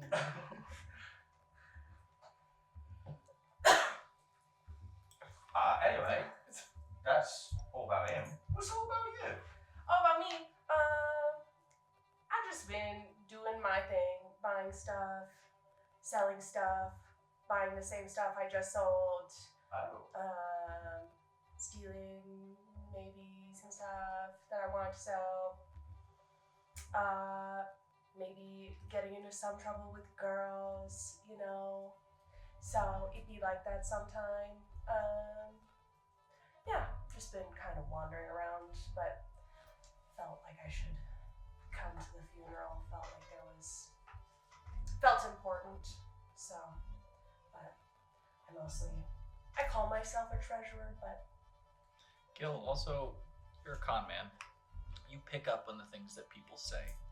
And earlier, when speaking with the Wildbound, she mentioned that there was a young woman who didn't hide her magic very well.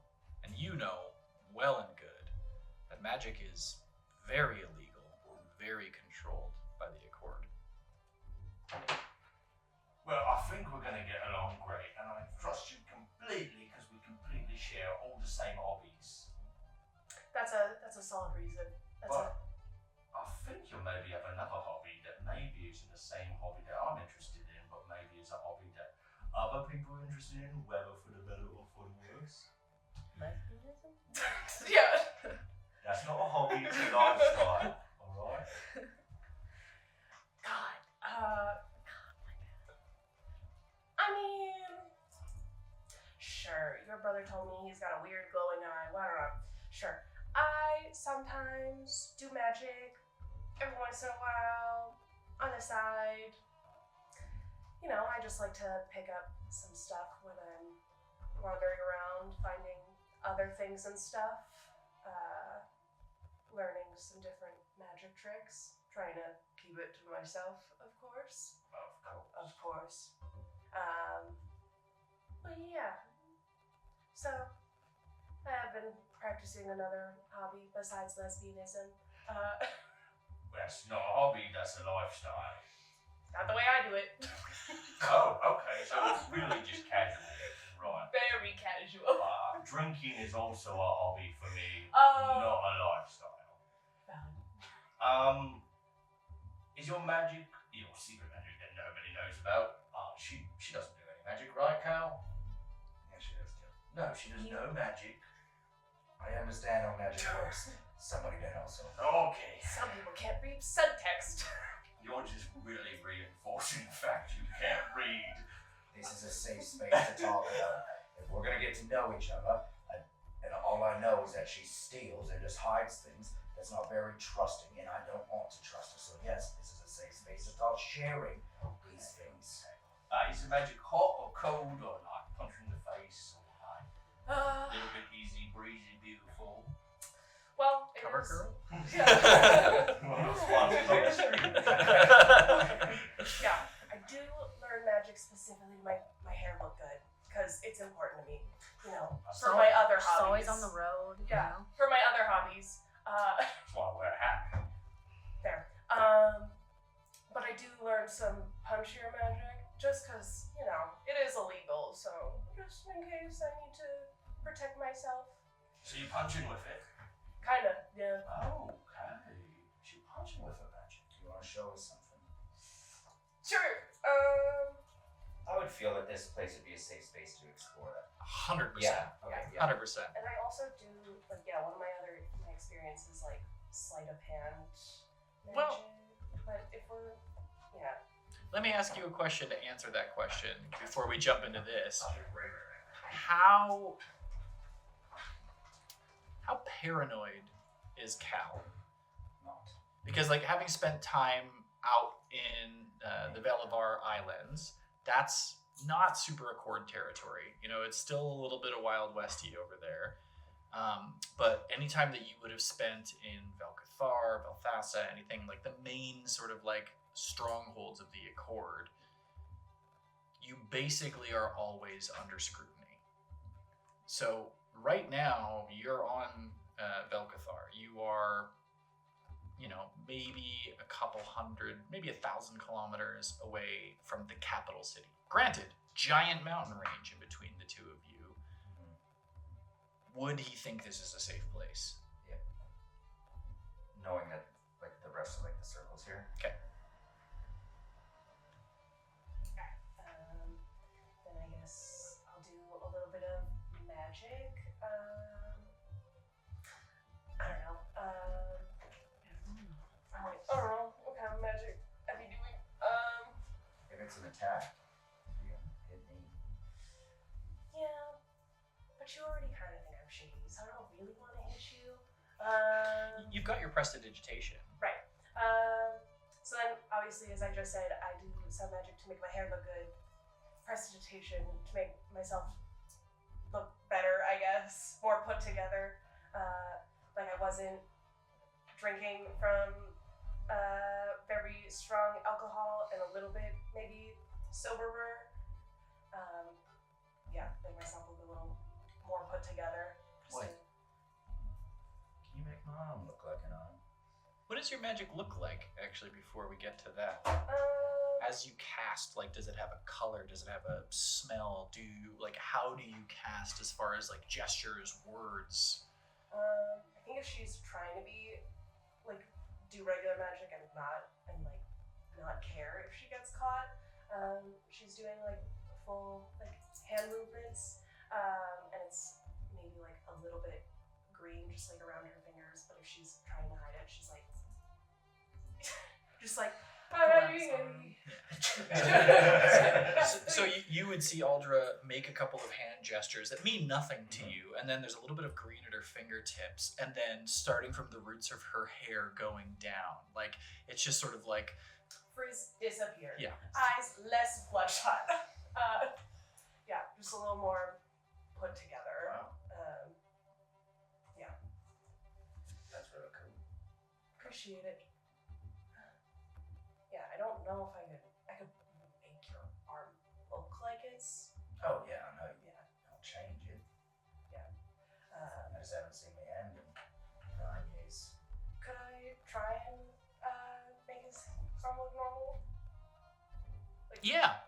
I mean, I think that, you can change, like, an object's color or things like that. So I feel like you could make it look flesh-colored. Yeah. I think there would still be a little of that Sure. sort of, like, Yeah. kintsugi, textures, glowing yeah. gold that sort of comes through a little bit. Yeah. But it's the closest your arm has looked like your arm in a long time. My question for you is it something you just do? Do you touch his arm to do it? Is this... I think if it's on another person, then she is like touching a little bit, but like very lightly. It feels Yeah. warm. Like it feels like you're touching skin. With the okay, cool. Like the wood and stone are warm. Okay, cool. Yeah, so I think she puts her hand on it to, make it look fleshy or flesh colored. Yeah. Wow. Almost identical. You wear long sleeves if we wanted to. Oh, Hide. I'm not ashamed of it. I just haven't seen any skin over there since I was 16. I smell your skin, actually. Thank you, Gil. You're welcome. See, the fact check on your talk. Truth is very important to me. Just try and keep you honest. Thank you, Aldra. Of course. Do you know how that druid, I literally haven't spoken my accent this whole time. That's fine. Put you together like that? To be honest, no. It's a bit of a blur. You never asked after? I just figured it was magic. He wrote him a note. It could be. No, I never asked him. When you met the Ironleaf healer, they themselves had ironwood body parts. Yeah. And there would have been others around. A finger, a leg, things like that. This is something that you would have seen definitely all over in Belivar. So it's not uncommon to you anymore that he is sought out for that type of magic. Okay. Yeah, from my loose understanding, he's magically binds it to your body. That's how it breathes with me and moves. Like I still feel this. It's a bit more numb, but still feeling there. But I was in and out. I had maybe a cup of blood in my body. Not a lot left. I'm pretty sure I was unconscious for months. I mean, that's a bit of an exaggeration, but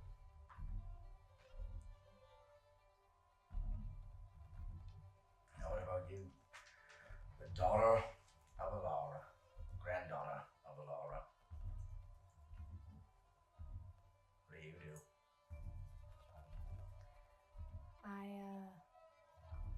I'm a herbalist. I travel around. That's how we met. I do the same work that my parents did.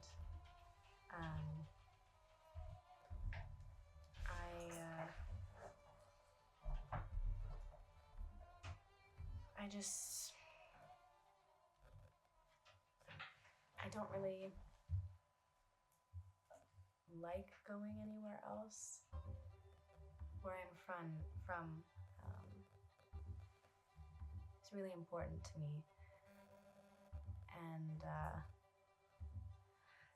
sometimes I actually find myself probably putting myself out there a little too much, fighting against people who want to destroy my home. Who wants to destroy your home? Well, my home is the grove, the wild Laura battle. went to protect. Wow. So, the same people are still in power. They still want the same thing. So, It's awfully hard. yeah. It's not far away from me. Actually, it would be. I wasn't too far when I was on the islands. Yeah, it's on, Belfast. That's yeah, up here somewhere. Yeah, so I was You were over here. yeah, well, I suppose. Yeah. The It world all is wraps not- around. It is a globe after all. Unless it's a flat earth. Shh. that's I'm far away. It's a globe, but close. It's a disc Yeah. world. Sorry,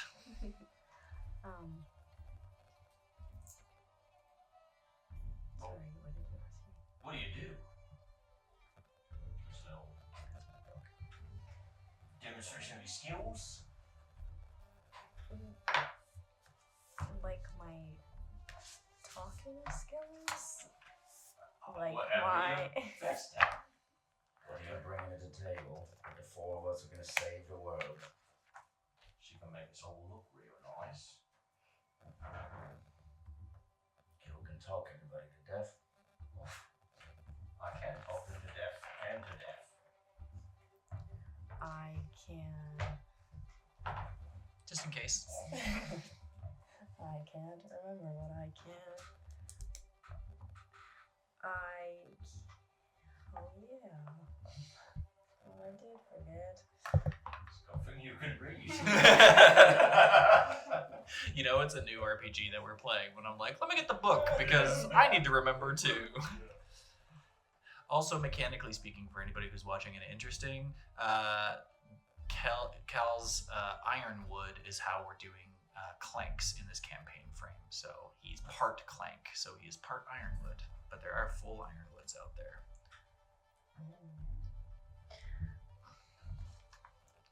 I can turn myself into a animal I don't believe it. sometimes. I don't remember how. You just mark a stress, and then you choose one of those tier 1 forms. So they all do different things. So you can literally become like any kind of animal, but they are all sort of broken up into thematic groups. Mm-hmm. Okay. Where's the stress on this? Stress is sort of top left underneath your hit points. You I have it half, so it was not on the Gotcha. main page. I found it now.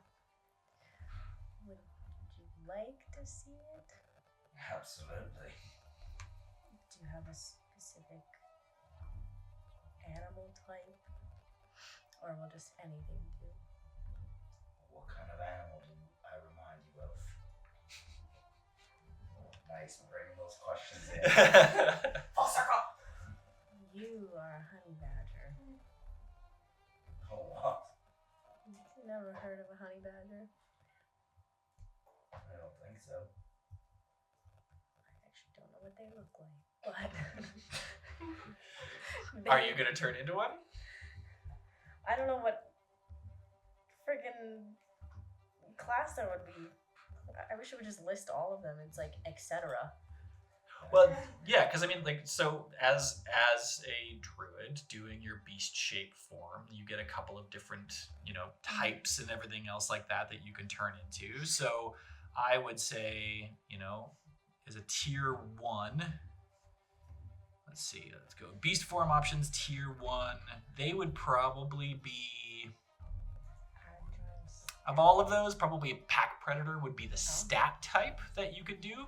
But like you don't have to necessarily put them into any specific category, right? Like the visualization is flavor and interest. But each of the different things, like the household friend, they get different abilities than, say, the nimble grazer gets. One of them can leap and sneak and sprint, and the other one can climb and locate and protect. So household friend might work for a honey badger because they like to dig and they like to just fuck around and everything else like that. But honey badgers also don't give a shit about anybody else. So it could also be a pack predator. Yeah. So, like, that's sort of where it comes down to is you can mix and match. Like, you could be an ostrich and use the pack predator stat thing and just attack people with your feet or your beak or whatever. Yeah. It's a mix of, like, flavor versus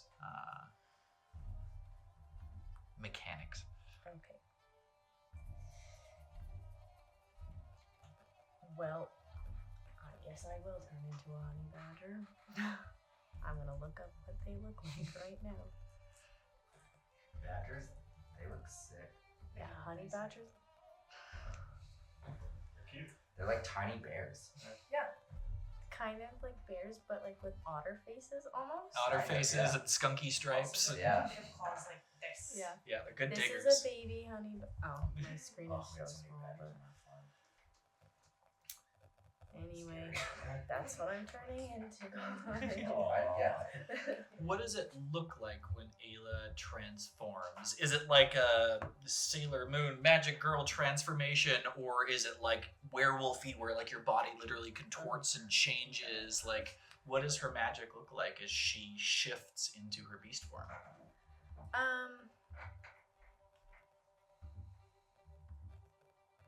I think it would just kind of pick up some of the earth, like the dirt kind of like swirls around my feet, like leaves, whatever. And it's just kind of like wind kind of going around me.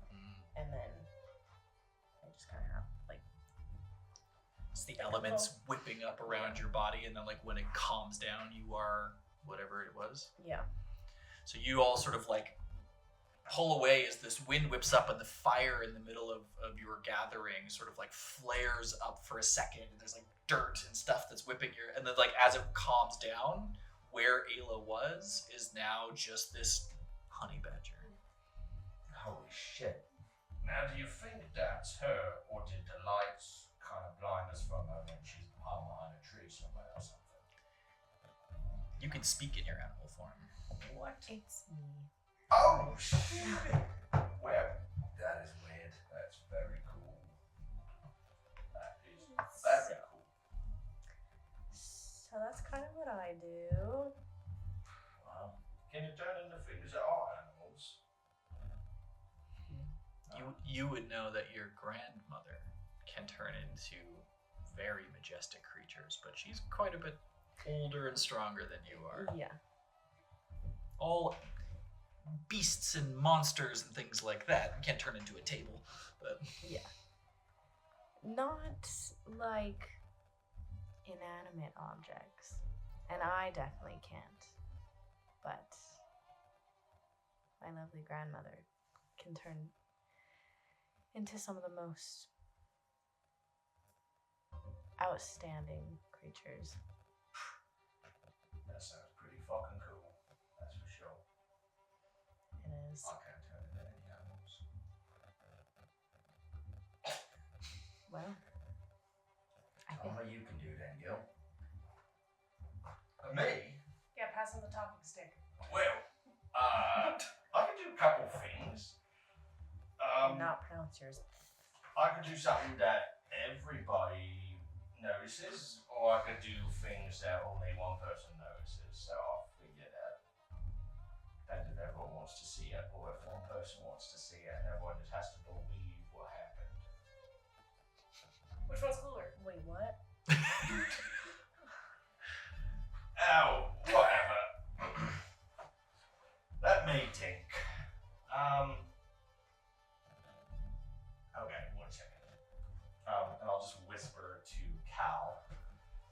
I'm just gonna go ask him to take some like a pot and a pan that's like over by the cooking fire, and I want to tell him to start banging them together, right behind Aldra, after I start talking to her.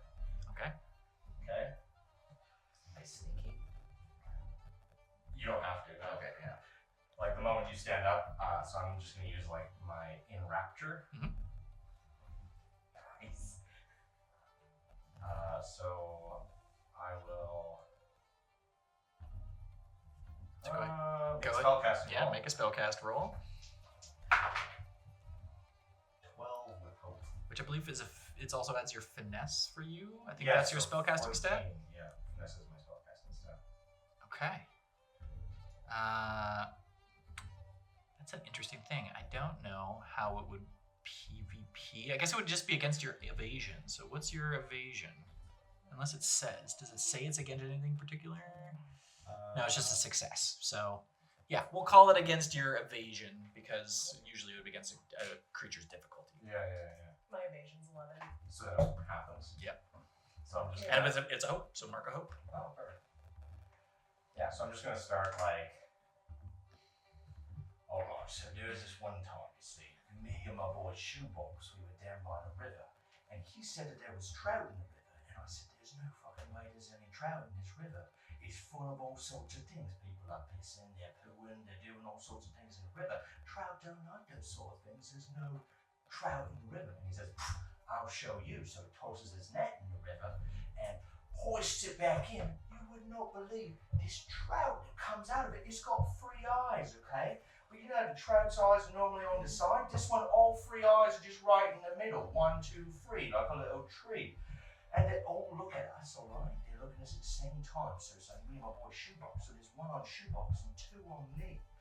And as these eyes are looking, this trout starts singing to us about how his dead mum is cramping his style by not letting him fertilize the eggs that are in the trash river.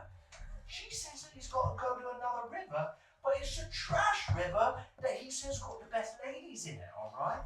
And so, that's basically the end of the story. But one thing What you'll notice is just all of a sudden, as soon as I stop talking, there's just loud banging Yeah. behind So you. as he's speaking, like your vision tunnels and everything go, like you start hearing the clangs behind, but like as he's talking, it's just gone. And this is Tunnel vision. the most interesting story you've ever heard in your entire life until he stops speaking, and then it's just like clang, clang, clang, clang, clang, clang, clang. Yeah, I think as soon as he stops, she's just like, "Ah!" Okay, well, that's a cool trout, I guess. basically, that trout saved my life. I can see how that trout story gets you out of some sticky situations. Sometimes the best stuff is where the trash is. Value. I've been there. I get you. Alright, that's good shit. Ow. Alright, come on then. Yeah, you're right. Yeah, I saw you pick something up, so you better do something else. I'm just gonna look. There's like a stump close by that nobody's like sitting on. Not inside the standing stone. It's been cleared in here, but there probably you could go and find out. There would be like some logs left over from the pyre and stuff like that that have. Are there any within close range? Sure. Okay. I'm just gonna start. We can say you dragged some over for Yeah, for to sit seats up. and stuff Yeah, like yeah. that. So. Okay, so then I will just start, I guess, putting on a show with my swordsmanship abilities, and then I'll go make an attack, and then my hand, the axe will like blink out of my hand, and then it'll appear in the log that's, I don't know, 20 feet away, and then Start throwing apples at you. then I'll just go like this, and it's back in my hand, and then I'll start slicing the apples. Like the worm. Huh? Like the worm. Yeah, it's kind of like there. Yeah. Cut them into eighths. Are you using spirit weapon? Yeah. Go ahead and mark distress. Does it when your axe moves around, is there light or anything, or is it just blink in and out of existence? It's got a bit of a glow. Like that divine glow. It's kind of the same as in my wooden arm, wooden stone arm. And it kind of hums. Something like that. Okay, so then I'm spinning that around, and then I was like, I'll look away if you get squeamish. And then I'm just gonna like spin. Well, I'll put my axe away, and then I'll just grab my little dagger, and I'll just like slice my leg. Oh no, why is it gone and done that? And then I'm just gonna heal it on the spot. Oh, I don't think he actually cut himself. Do a bigger one. Goodness, dude. I'm more of like your best friend on a battlefield. I'm here to support. Spend your 2 hope to do your mending touch. I know we're just showing off, but I also want to get us used to the game yeah, mechanics. yeah. How does your axe do that? Well, it's divine, love. It's from Aishuel. He's just really athletic. I don't actually know how it works, but I know that it does. I hate when they don't come with instructions. And it just kind of moves with my thoughts. How long can it stay out of your hand and do something? Well, I mean, it's not dancing around. It's like I can attack things. I can make it go somewhere. Oh. I can make it.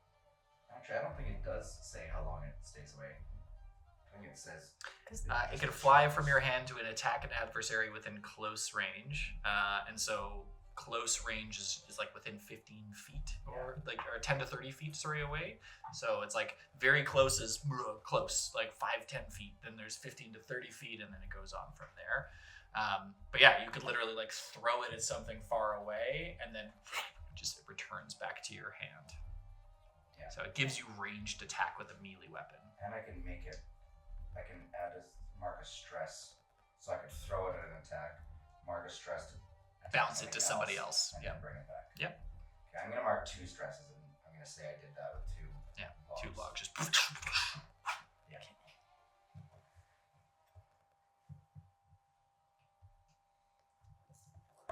Anyway, that was pretty fun. Yeah. That is pretty fun. Yeah, I will admit, it's pretty fun. Wait, I got one more thing too. Alright. And I'm gonna grab the note. Oh my god, he's gonna read. Oh my god, he's gonna read. Forgive me if this reaches you too late. That's not fair. You memorize You already know what it says. He has an excellent auditory memory. Hey, what? Can't read. Just starts writing things down. Read this. If you do hand me something, I'll pretend to struggle and then I will Like, actually just read it. I'm like, I think of something right now. I'm like, yeah, this is just a whole bunch of people. Read names. Read names. There's a big part of me that wants me to make him roll a knowledge roll for this, but that's just so mean. I have a +1 to knowledge. You're gonna get like a 2 with fear. Oh no, I just have a 0. It's just a flat stat. So you're not bad at it. Yeah. You're just I can average still at it. read. I'm just not Grade 2 studying. level. You're like, your handwriting's shit. Sure, sure. The Rosa. The Alex Strauza. His actions led to all of this? Question mark. Worth looking into? Question mark. I mean, profit? Question mark. I got a lot of questions, okay? Why can't you guys pronounce your W's? That's my question. Oh, let's not have I any believe. judgment about where people grew up now, alright? Not everyone has the same language. God, Alan, not everyone goes to school. It's awfully weird. I can say W. I Yeah. say weird. Weird. I can say that too. I can also say What? what? What? Like it's tricky when I want some water, but What? That's- Because that's where things go down. Well, hey, before we all go there, because I'm starting to feel a little bit tired. I'm tipsy. Does anyone? I feel like it would be pertinent before we head out if we just go around and we say one thing that we're nervous for, potentially fearful for, and one thing we're excited for, or like hopeful for. See, for me, I'm hopeful that we run into some powerful people and we can take all their things and get really rich. And the thing that I'm fearful for is the fact that there's going to be no bathrooms on the way down. Alright, Cal, it's your turn. the thing I'm hopeful for is to live up to this reputation. Or this prophecy, I suppose. And make a name for ourselves. Doing good in this world. I like that. The thing I'm afraid of is losing you again. Don't worry about that, brother. I'm like lice, you know. I'll get a special shampoo to get rid of me. What happened once and I don't want to do it again.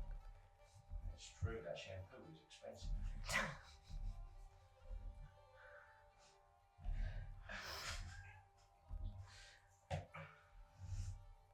You know, I wasn't nervous about the no bathrooms, but then you said it, and now I thought about it. That's worth being nervous about. It's always something that's not in your mind until it is, and You then know, it's you're all not you can thinking think about it, and then all of a sudden you're like, holy shit, there's no washrooms here. Exactly. It sneaks up on you. Yeah. I would say I'm excited for, I don't know, just the journey ahead, getting to know you all.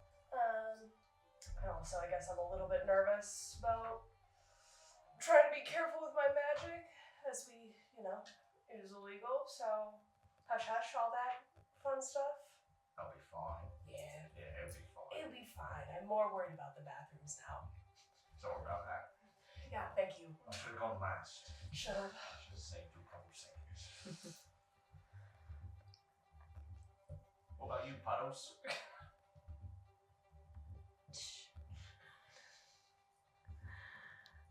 I am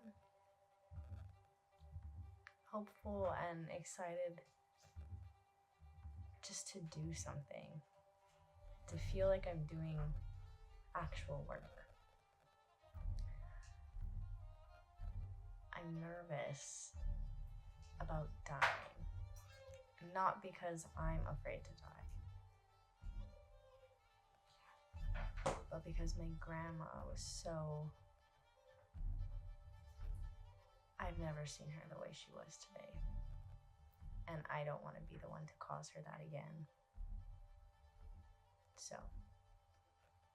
That is noble.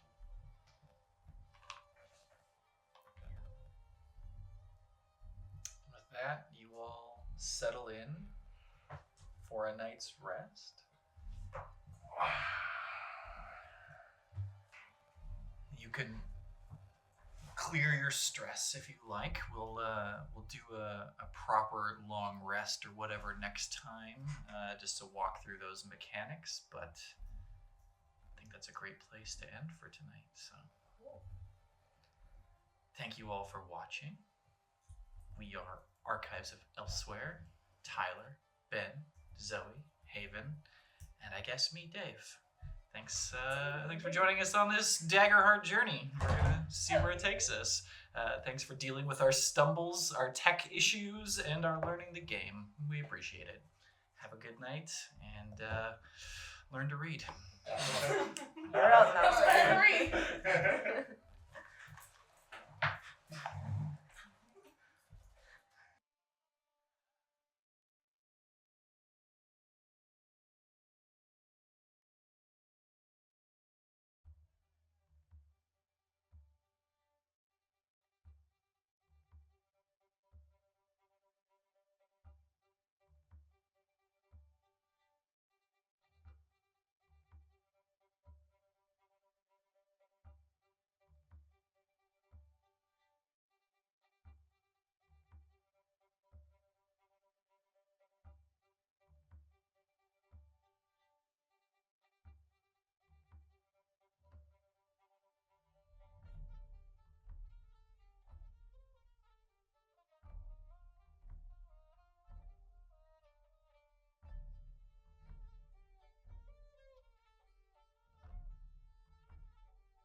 Welcome to our after show that we don't have a name for yet, or we don't even know if we're going to do anything with this, but we might, because one day we may have a Patreon or whatever. Archives of afterwards. There we go. It's the Archives of Afterwards. So, great first game, everyone. Aside from our technical issues at the start, how's everybody feeling so far? We need a fan in here. Yeah. Yeah, we definitely need a fan. I will figure out how to crack that window the next time, because having a computer in here makes a very big difference. I have a tall, like one of those skinny fans if you want. It's also quiet, so. Quiet will be important, given that we have Sounds good. microphones. Sounds good, yeah. So we can figure that out. She's not terribly powerful, but she will Yeah. circulate. I'm pretty sure I can crack that window too, which will also help. But Yeah. we just want to be careful with noise and everything else like that. But all in all, good first stream. We got all 3 cameras working. How did everybody feel about diving into a new system, rolling 2d12s instead of d20s? And I mean, for me, I like it. I love the idea of the fear and hope. I think it's a lot of fun. It's going to add a lot of dynamic as we keep going. Yeah, And the roleplay felt comfortable. totally. Yeah. I think something to keep in mind too is for your guys' classes, there's certain abilities and things that you can do that are per session. Yeah. So keep those in mind as well. Like for you have your long rest dice roll choices that you can make. You've got your hope dice. Like there's also those types of things. So when we start up next game, I think just for the first couple of sessions, because Daggerheart is so new, like I'm gonna be a little bit of like, let's just explain the mechanics to the audience and things like that, because other people aren't gonna really have any idea what's going on either. But I want you guys to use your abilities as much as possible to get comfortable with using your abilities. So spend hope on your experiences and do things like that. We're going to do some overland travel, maybe some combat next session, just to sort of break that ice and go from there. Because that's going to be, I think, really tricky. Not tricky, just new. Yeah, totally. I mean, having no initiative is definitely going to be a new experience for all of us at the table. But I'm stoked for it. Me too. The thing I'm excited about is like the ability to like combo actions, right? Oh yeah. Like I want to do this, but I'm gonna need you to like distract them at the same time, and sort of be able to like kind of work through it. Like that. Totally, and like the tag team actions as well, to be able to like combine your damage, because how it all works in this is the thresholds, just like you guys have, and if you can get over that high threshold, it's so much easier to do with the tag team and everything else. So it's like, do I spend the hope now, or do I try to wait for it to do these other things? Like it's that constant mechanic, and those things are meant to be spent, right? Like I didn't spend any fear tonight just because it's an intro session and I don't want to be like, haha, rocks fall, you all die. But you can't read. Yeah. But like as we go that's it, I'm spending it. As we go through like overland travel, there's ways that I can spend fear to affect the environment around you. So I can just be like, there's a storm, like things like that make those types of things harder.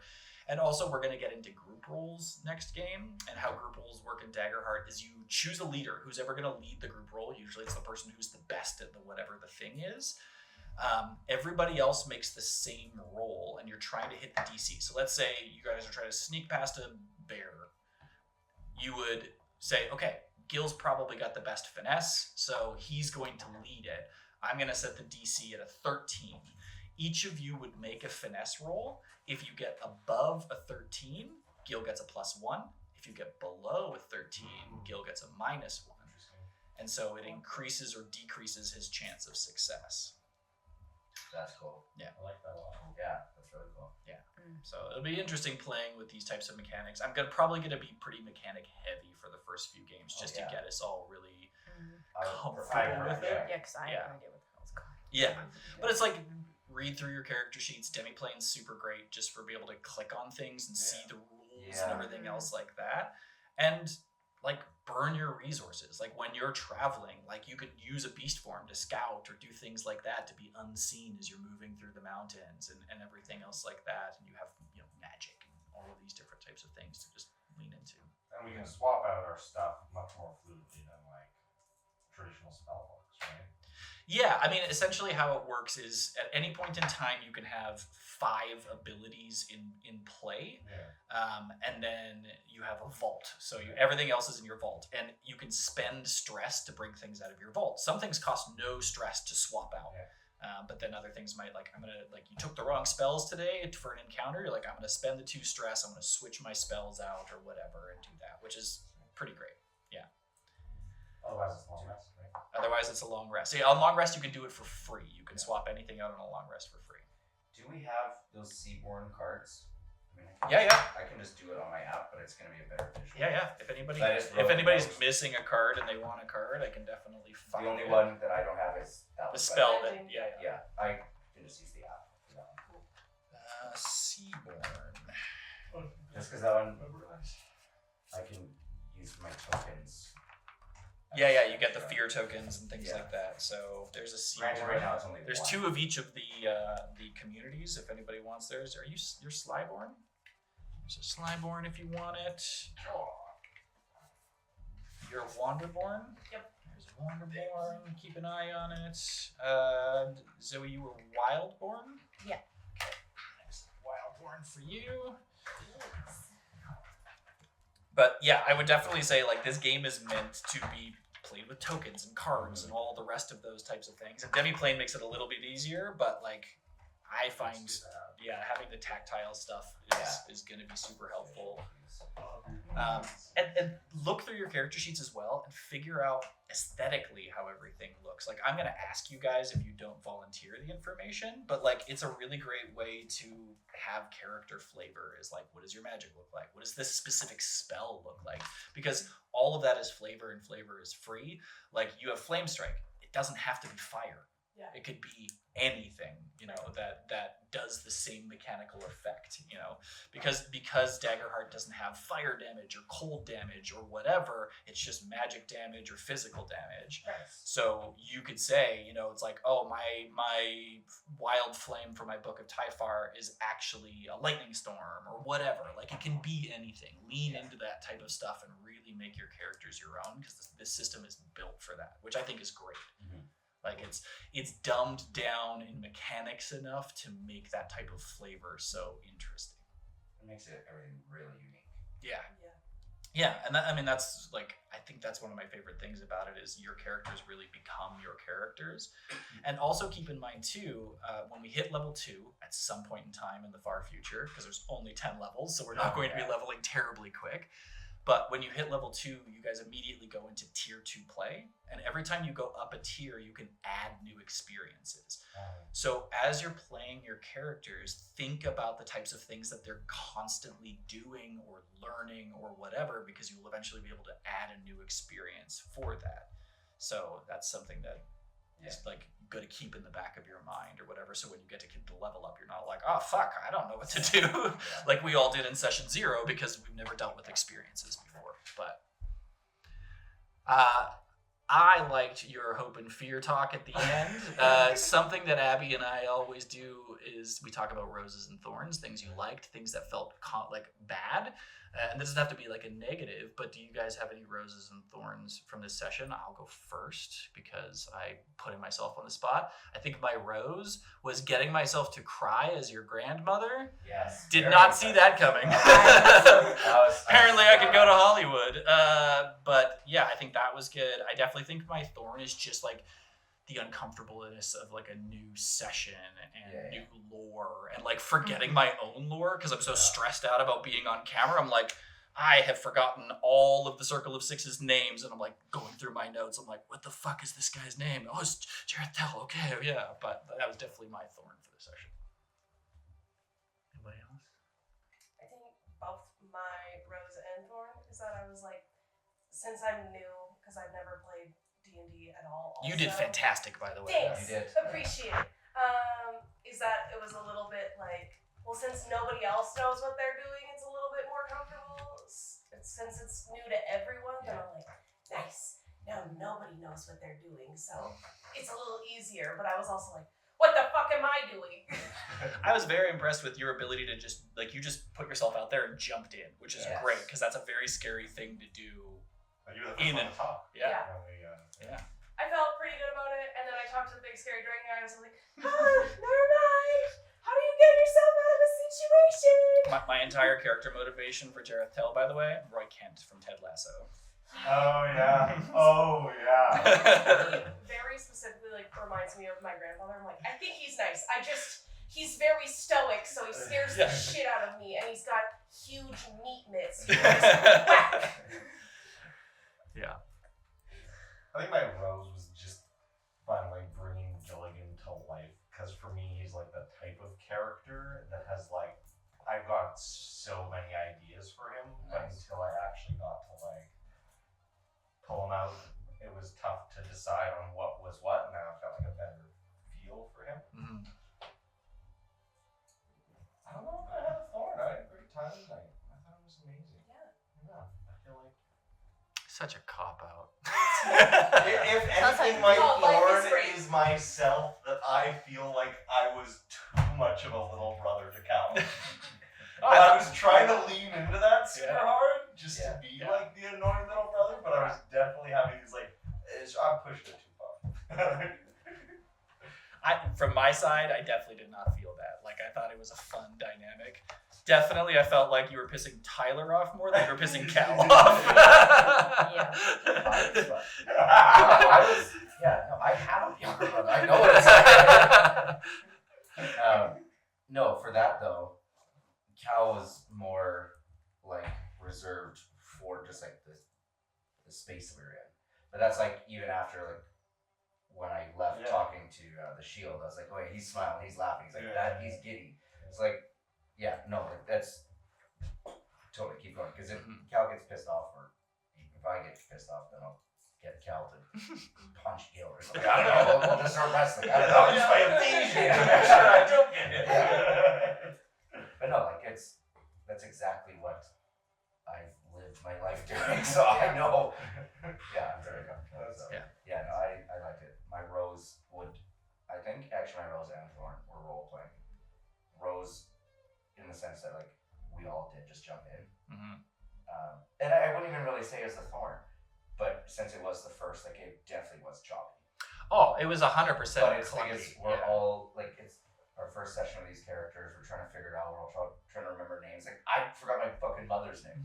So like that was I guess the low light, but it's not even low. It's still Totally. a high. Totally. Yeah, no, I think you guys all did really great. I liked the let's sit around the fire and get to know each other a bit.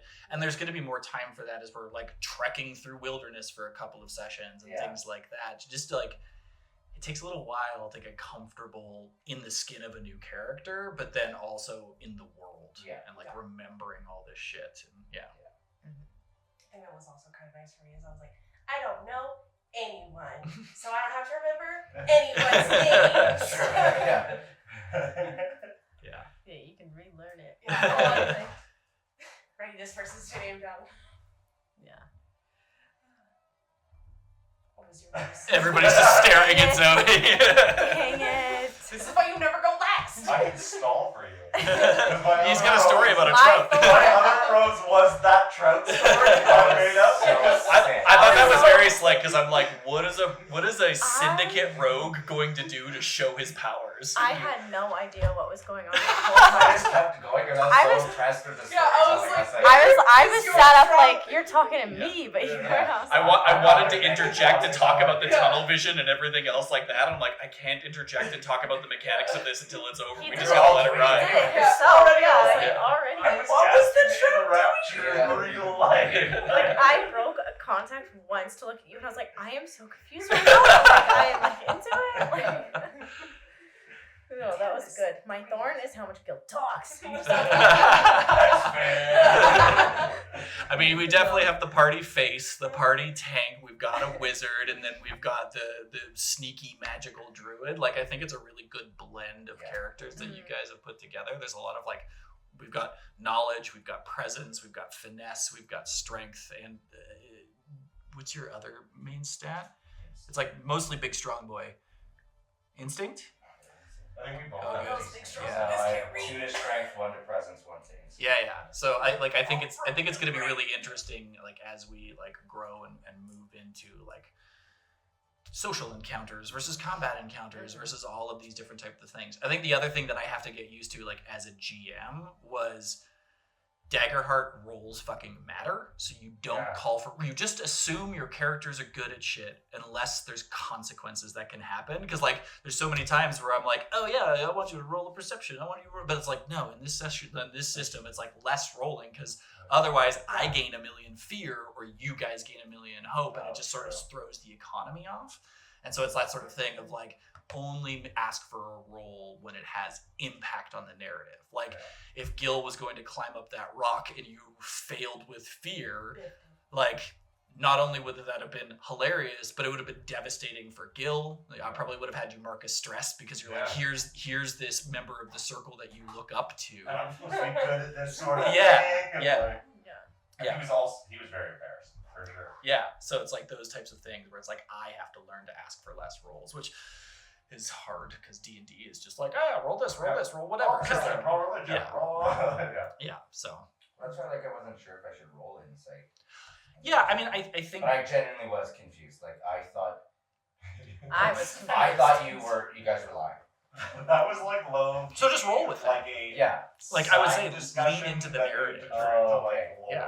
If you think that she's lying, roll with the lie rather than trying to mechanically determine whether it's not a lie.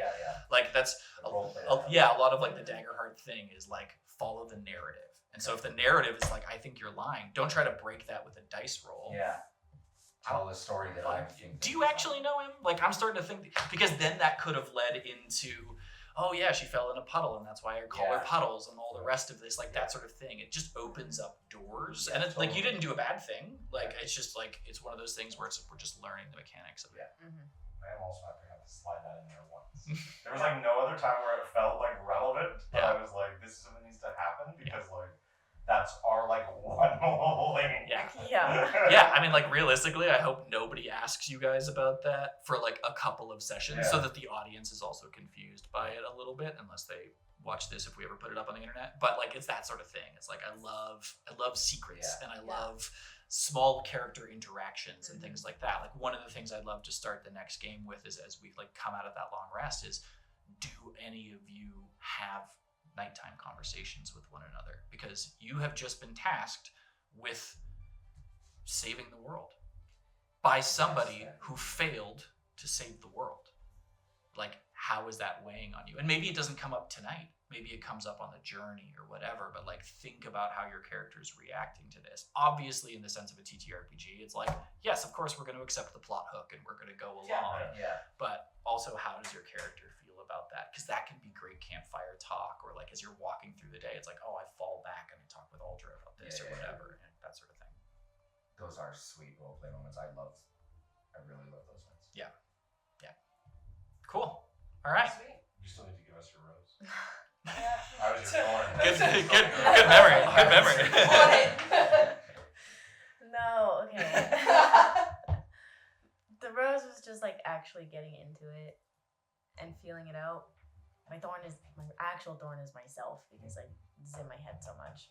Yeah. I'm supposed to be this confident person. I couldn't even remember anything and That's right. It's hard enough. It's session 1, man. Like I was panicking this entire time. Like I'm supposed to be running the game, and I'm like, I don't remember what that is. Honestly, I blame you because it was the introductions that really just flustered me. I was sweating. I was literally dripping, and like I couldn't look at the camera, and I was just done for after that. I haven't played D&D and tabletop for a long time, and tonight my watch has told me multiple times, hey, your heart rate is 120. You're sitting down. Are you okay? Like, I just hate I gotta check my ring. Yeah. Like, oh, it's God. just. I was also like, I was sweaty. I was forgetting things. So don't beat yourself up. I feel like next session is going to be so much easier. better. Number one, we're not going to have all of the like building and tech frustrations beforehand, and then it'll just be like it's just going to be the 4 of you. There's no other NPCs. There's no other. I mean, maybe you have a conversation with your grandmother as you're leaving, or like that type of thing. But like a lot of the next couple of sessions is just gonna be the party. Just dive in. Yeah, because I like it's so hard to get into the head and heart of a new character. And so I'm just like, let's just jump off the deep end and just be like, okay, the only role play that's going to happen in the next couple of sessions is going to be the four of you, aside from interacting with the environment. Okay, yeah, I was gonna say like with that then like I love that so much, but I hope that there is some combat because I think that's gonna be a lot. 100% I'm putting combat into the next Okay. session, just from a mechanic standpoint. Yeah. Just because That and like yeah. it'll be like I don't like fully trust that we have two thieves. I trust him because he's my brother, but to see like how they're operating, it's like, oh shit, maybe we do have a chance. Because right now she changed her hair and made my arm look different. Yeah. Well, we're not changing the world. Well, I mean, I can make my sword move around. yeah, it's like, okay, you think she's an illusionist. You think he's a guy that hits things. He can talk a lot. Like, exactly. There's it's gonna help solidify who we are to each other. Yeah, it's hard to be the heroes when you're just like, this is what we've got. Yeah. This is all we have. Fuck. It's like to have those moments of like, oh, that's not the only thing that they do. Yes. Yeah. Because if we're just RPing for like 5 sessions, obviously we're just going to use our RP spells. Yeah. Combat. Exactly. Yeah. Well, and something to keep in mind too is we may go into some theater of the mind combat in this game because with fear stuff happening, Yeah, you can just call I could just be like, ambush, like there's nothing else that would make sense in this situation, so we're just gonna do an ad hoc, like maybe I just throw a quick map up and like we just have a grid and like like thankfully I've got hundreds of just digital maps, so it won't be too hard, but like there won't be any terrain on it or anything else. It'll just be like we're just gonna put some minis down. But also minis will be ready shortly, probably Sunday at the latest. Okay. So I don't know what you guys want to do. If you want to have them painted for next session, then figure out some way to come get them, or they can just be gray next session, and then you can take them home and paint them for the one after that. yeah, not a big deal. Sounds good. Cool. What was our schedule? Should I end this? I mean, I would just work. Yeah, we could probably we stop can it clip it now. whenever. Yeah, but we can clip it whenever. I just kept the recording running, but the stream is off. Yeah. What are we? Are we still gonna do 3 on? Three on, 1 off, but like I think the 1 off can be random. It doesn't Yeah. necessarily have to be the same one because like Abby and I are thinking about being away on the 21st next month. Which works perfect for me because that's when I start school back up. Okay. So I'm gonna I think that's when you were gone as well, right? 21st to the 25th. Yeah, perfect. So we'll That's just off. take the 21st That off. is So a 3 and then 1 off. So we're playing Yeah. 3 weeks in a row. Yeah. Oh, Great. fuck yeah, that's so perfect Hell to yeah. start too. Yeah. Awesome. Yeah. Okay, so next week, Medieval I'll times. upload the video as well. So if there's anything that you want to clip for socials or whatever. Apparently, Alex said that she was grabbing some like Twitch clips. Oh, yeah, amazing. Nice. So we'll see what those Thanks, look like. Alex. but Yeah, that's great. She wants to be involved. Like she wishes she could play, but baby life doesn't Yeah. allow for that. Well, like I said, we could always get her in for a guest spot at some point in time or whatever. But if she, like anybody who wants to help out on this, Yeah, so Like- how she wants to contribute is she's gonna try and get Twitch clips when we're live, and then she just wants Instagram to our socials or access to our socials. Yeah. She said that she'll happily post Huge. things on Insta and stuff. huge. Yeah, that's amazing. Because I mean, Critical Role has literally Daring Impressive said that they're going to be paying attention to people who are putting stuff out there, and they'll try to platform folks. So oh my god, that's I think Yeah. it's like we hit TikTok, we hit Instagram, we hit Twitter. yeah. Also, I'll give you I'll put it in our group chat. The Fantasy Plus app that I'm using for music because they're brand new. So that's the reason why I chose them, because they're looking for sponsors and things they're looking to sponsor people and stuff like that. I also signed up for a beta for a guy who's building a digital DM screen for Daggerheart, and said that once it's out, we can shout it out on the stream, that sort of thing. So it's like I'm thinking in that way as well of like, are there tools or like crossovers that we can have with different things? So if anything comes up, like we should. Well, do you just want like the login info just in our Discord? I'll just put it. We can add Alex to that, and then we can just put everything in there. Yeah, like do a private channel just called like logins. Yeah. Yeah.